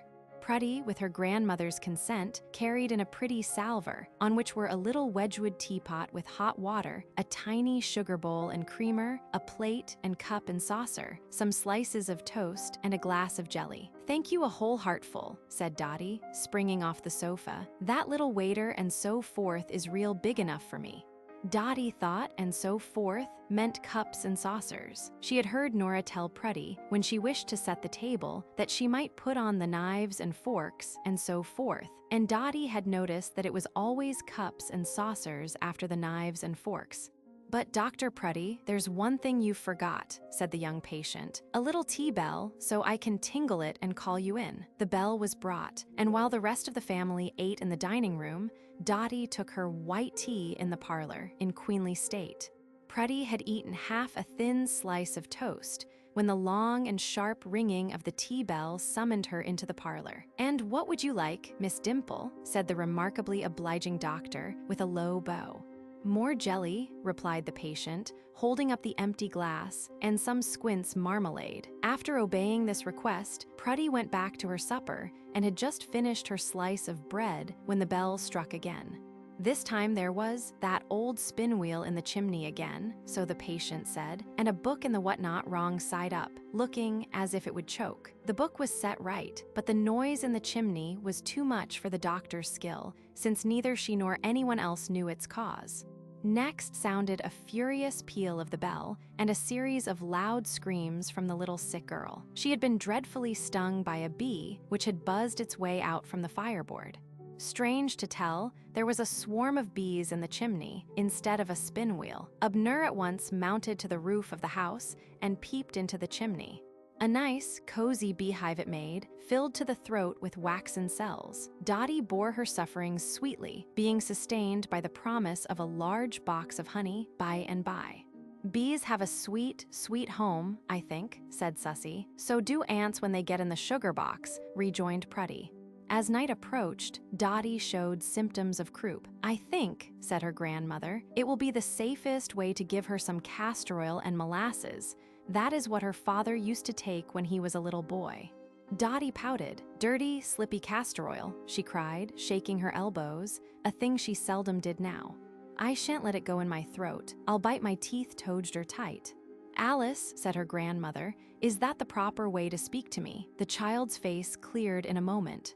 I wasn't a-speakin' to you, Grandma, said she sweetly. I was a-talkin' to the dustpan. Oh, Dotty Parlin, cried Prudy, much distressed.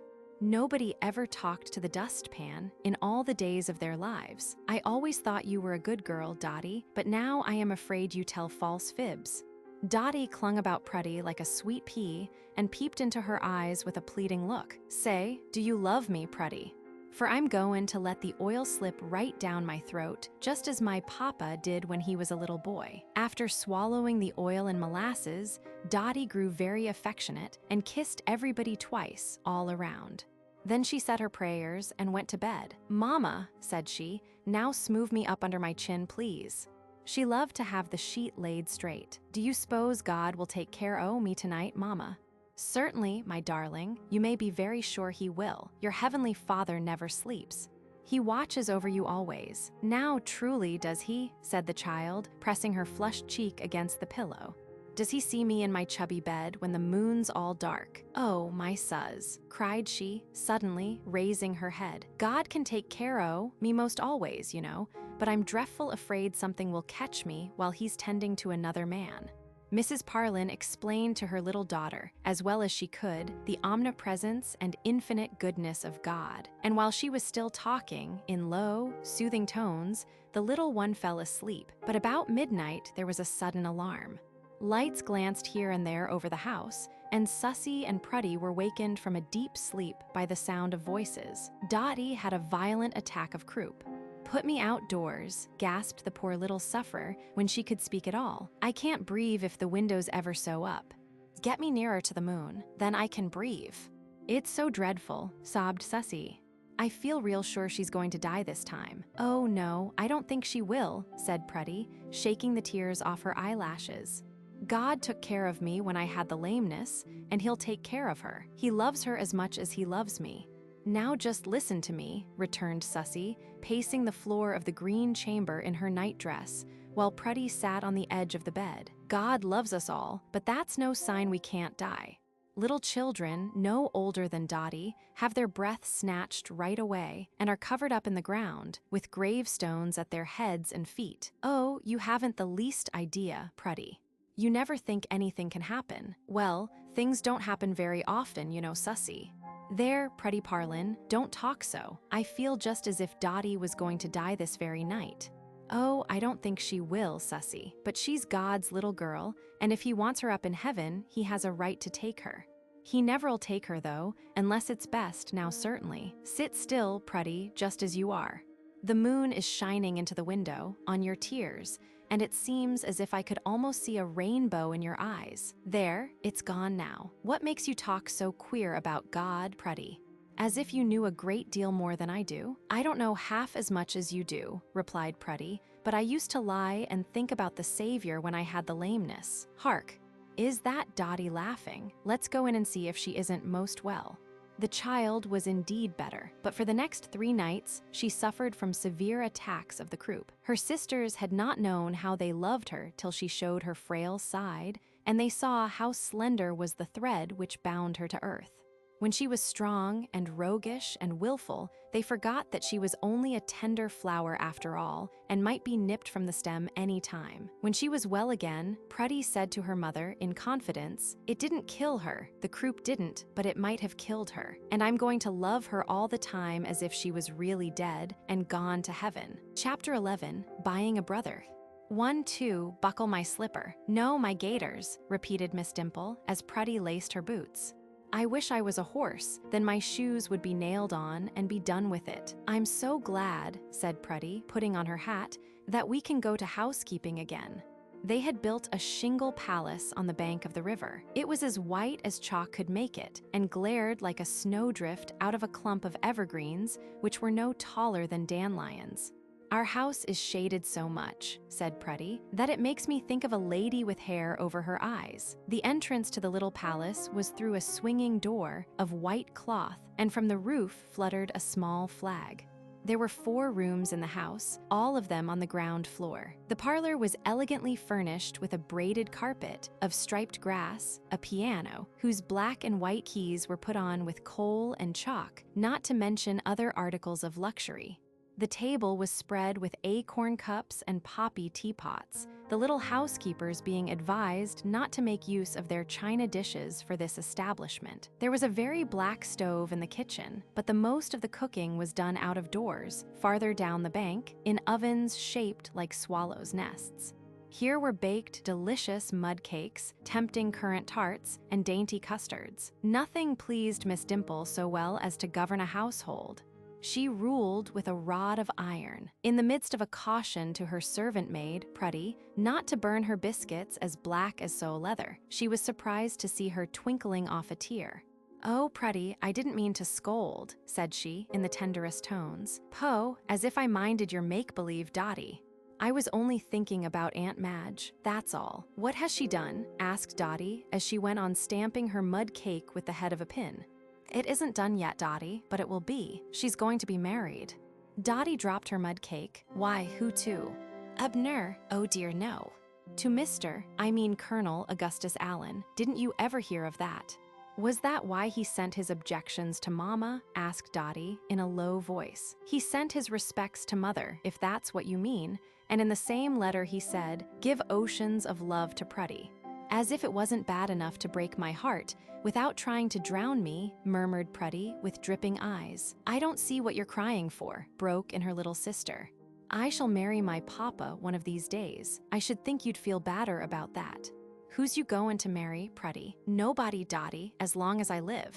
I shall stay at home with my mother, and she'll be sitting in the rocking chair, knitting, and father'll be sitting by the window, reading the paper. But there, added she, Aunt Madge might be married 3 or 4 times, and I wouldn't care. It's her going to New York that makes my heart ache so. Well, shall come back by mebbe, said Dotty soothingly. Oh, replied Prudy with a wise smile, seems to me when I was 4 years old. I knew a great deal more than you do, child. People that are married stay away always. I wish they wouldn't, cried Dotty, beginning to feel alarmed. I'll ask Colonel Gustus to marry Abby Grant after she gets growed, and let my auntie stay at home. The worst of it is, continued Prudy, glad of her sister's sympathy, such as it was, Colonel Allen is a lawyer. Well, isn't lawyers as good as white folks? The only trouble with lawyers, Dotty, is that they can't write so you can read it. My father told me so. He said their writing was like turkey's tracks. He said it looked as if a fly had got into the inkstand and crawled over the paper.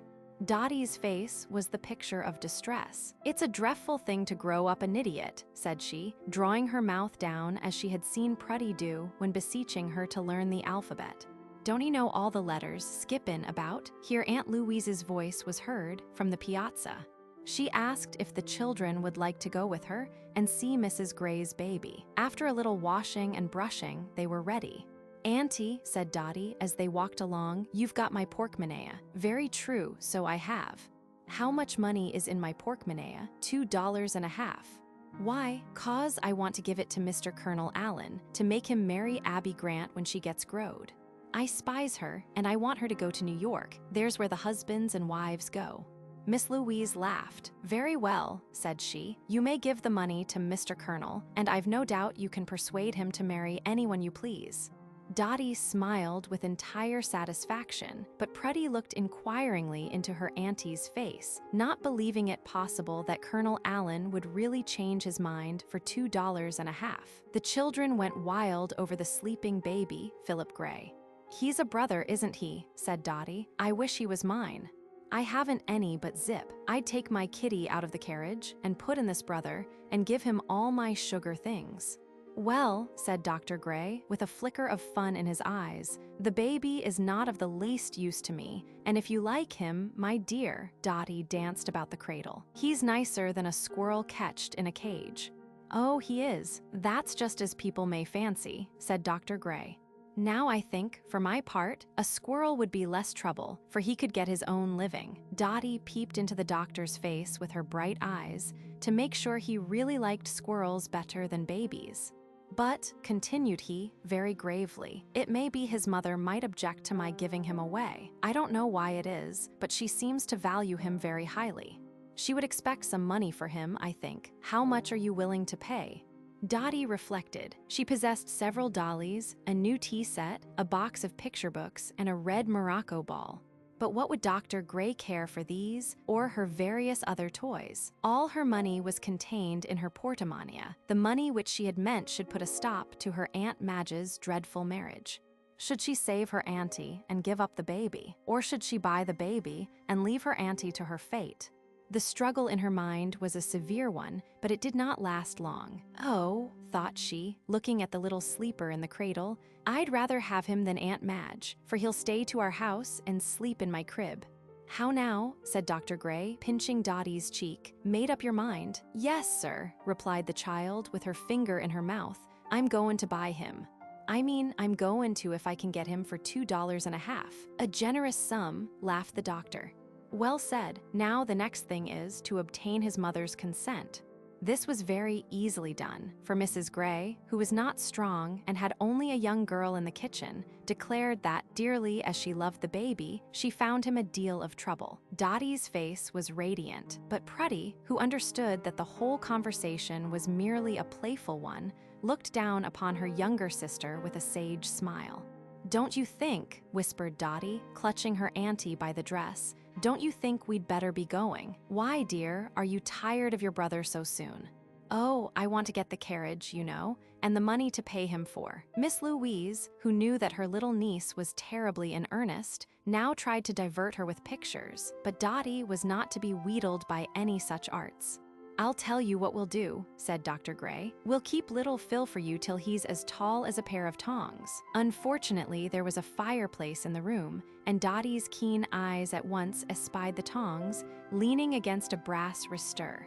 As quick as a thought, she seized them and laid them in the cradle beside the baby. They were half an inch shorter than Phil. Even the doctor was obliged to confess it. "Bravo, Miss Bright Eyes," said he, catching up Dotty and whirling her over his shoulder. "You have a shrewd little brain of your own. I see you can be trusted to make your own bargains." The baby had been for some moments nestling uneasily, and of course was broad awake by this time, screaming lustily, as if to protest against the inhuman proceeding of being bought and sold. Dotty had just time to see that her brother had nut-blue eyes when she was hurried away by her Aunt Louise. For 3 days, the expectant child was kept in suspense by mirthful Dr. Gray, who pretended that he should bring the baby to her some time when she did not expect it. She often rushed into the parlor, saying, "Oh, I thought I heard something cryin'," and almost cried herself because there was no baby there. "I wish I could stop expecting my brother," said Dotty sorrowfully, "for then he might come." But at last, after her young heart had throbbed again and again with false hopes, she began to see that she had been cruelly deceived. Dr. Gray did not mean, and never had meant, to sell his baby. "He tells too many fibs," said Dotty, stamping her foot and looking very much flushed. "He cheated me, he did. Now, Sussy, do you think it was right to cheat her so?" said Prudy, sorry for Dotty's disappointment. "I don't know," replied the older sister, hesitating. "Dr. Gray is a real good man. I don't believe he meant to cheat. Father wears paper collars sometimes and makes believe they are linen, but then, Father wouldn't cheat. Dr. Gray was only joking. The trouble is, Dotty is too little to understand jokes.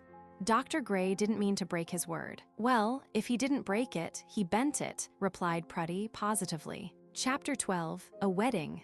"I shan't buy any more brothers as long as I live. Now you see if I do," said Dotty Dimple, with quivering lips. "Come here, little one, and sit on my knee," said Colonel Augustus Allen. "Can't you think of something next as good as a baby brother? How would you fancy a grown-up uncle?" Dotty looked wonderingly into Colonel Allen's face. "Who's got any to sell?" said she. "Possibly the minister may have," said Colonel Allen, laughing. "You wait till this evening, and very likely he may be here. Then you can go up to him and say, 'Please, Mr. Hayden, will you sell me an uncle? But he'll cheat me.'" "He will," said Dotty, shaking her finger. "Oh no, never fear. Just try him and see. Here's a sealed envelope, which Sussy may keep for you till night. And shan't I have to spend the money in my porkmanea?" Not a cent of it, chickie. Something was going on which was called a wedding, though what a wedding might be, Miss Dimple had no idea, having never attended one in all her life. But it was something remarkable, no doubt, for the parlors were glowing with flowers, and everybody was in a flutter. The 3 children, dressed in their very best, were allowed to sit up for the whole evening, or, at any rate, as long as they pleased. It was as lovely out of doors as a Lapland night. The full moon and the gay lamplight tried to outshine one another. "Do look at that great moon dripping down the juniper tree," cried Prudy, growing poetical as she gazed. "Let me tell you, Sussy, when the moon is young and little, it makes me think of a smile, and when it's a grown-up, full moon, it makes me think of a laugh." Just as Dotty was beginning to wonder whether she felt sleepy or not, the doorbell rang, and after that, it kept ringing every few minutes for an hour. By that time, the fragrant parlors were almost filled with guests. Everybody had a few kind words for the children, and Prudy listened and answered with timid blushes. But Dotty Dimple was, as usual, very fearless and perfectly at ease. Presently Colonel Allen and Miss Margaret and Miss Louise entered the room. Dotty had been wondering where they were. "Now," whispered Aunt Louise, "now's the time to ask Mr. Hayden for that new uncle." Dotty stepped briskly up to the minister. "Here's a letter for you," said she, "and it says, 'Will you please sell me an uncle, sir?'" Mr. Hayden smiled and asked the little maiden what sort of an uncle she would like. "A new one," she replied, bending her head one side and peeping up in his face like a tame canary, "and a soldier, too, if you've got any to sell." Mr. Hayden said he certainly had, and laughed when he spoke, though Dotty could not imagine why. Dr. Gray took her up in his arms and declared he would like to carry her home in his pocket. Such an idea! And Dr. Gray was the man who had cheated her. When he set her down again, she stood on her dignity and carried her head like a queen. She had hardly crossed the room and taken her station beside Prudy when a hush fell upon the company. Dotty was inclined to think people had paused in conversation to watch her. Colonel Allen and Aunt Madge were standing together, and Mr. Hayden in front of them. The guests were looking at them, not at Miss Dotty Dimple. Mr. Hayden began to talk very solemnly, almost like preaching. No one else spoke, no one smiled. Before Dotty could ask what they were doing, Mr. Hayden was praying, and after the prayer, which was so hearty and simple that Dotty could almost understand it, the whole room was in motion again. Everybody seemed suddenly bent on kissing Aunt Madge, though what that young lady had been doing, which was better than usual, Dotty could not exactly make out. But this, she concluded, was in some way connected with the entertainment called a wedding. "Come, now, little lady," said Mr. Hayden, taking Dotty's hand and leading her up to Colonel Allen. "Here is the uncle you have bought. He is new and a soldier too, so you see I have done my best for you." "That," said Dotty, pointing her index finger at the bridegroom in surprise. "I know him. He isn't new." "He is Mr. Colonel. He isn't my uncle a bit, sir." "True, he was not 5 minutes ago, Miss Dimple, but the few little words you heard me say to him have made a wonderful change. He is now your Uncle Augustus, and your Aunt Margaret is Mrs. Allen." Dotty looked up bewildered. Her newly married aunt was engaged in talking to the guests, but Colonel Allen was gazing down upon his new niece with an arch smile. "The minister did not cheat you, you see," said he. "He has really given you what he promised." "I didn't want you to marry my good auntie," was all Dotty's answer. "Ah, my dear, that is very sad. I was not aware that you had any dislike for me." "Oh, I love you," exclaimed Dotty, "'cause you carry me pickaback, but I wish you knew your letters skippin' about." The minister and the bridegroom smiled at this absurd little speech, and it was repeated to everybody in the room. Prudy felt very guilty and blushed like a damask rose, for she knew where Dotty had caught the idea of Colonel Allen's extreme ignorance. "I am very sorry, little Miss Dimple, that you object to me," said the new uncle, "but by and by you and I will take the big dictionary, and you may point out the letters to me. I think you will find I know them skippin' about. Is there anything else you have against me?" "Yes, sir," replied the child earnestly. "You're a lawyer, my father says so. You wrote to him once, did I?" "What did I write? A letter." "And where was the harm in that?" "Oh, it looked like Turkey's tracks. He said it did." "You wrote the letter with a fly. You dipped him in the inkstand and stuck him on a pin and wrote with him." "My father says so. You surprise me, Dotty." "I really don't remember it. Have you any other reason for not wishing me to be your uncle?" "I wanted you to marry somebody else." "Indeed. You ought to have mentioned it before. What young lady had you chosen for me, Miss Dimple?" "Abby Grant, the little girl that went behind the tree and let me lose myself. I'd as lief she'd go to New York as not. If you'd only waited for her, she'd have growed up." By this time, Mrs. Parlin, though somewhat amused by her little daughter's sharp speeches, thought it best to put an end to them by taking her away into a corner. She was too much inclined to pertness. The evening was very delightful, but like everything else in this world, it could not last always. After the guests had departed, and before the doors were closed or the lights put out, the 3 tired children slowly wound their way upstairs. "I'm glad it's over and done," said Prudy resignedly. "I've cried just all I'm going to. I only wish Grace Clifford had been here," murmured Susie, clutching hold of the baluster. "Well, I don't wish nothing so there," said Dotty Dimple dreamily, "and this is the last word we are to hear from her.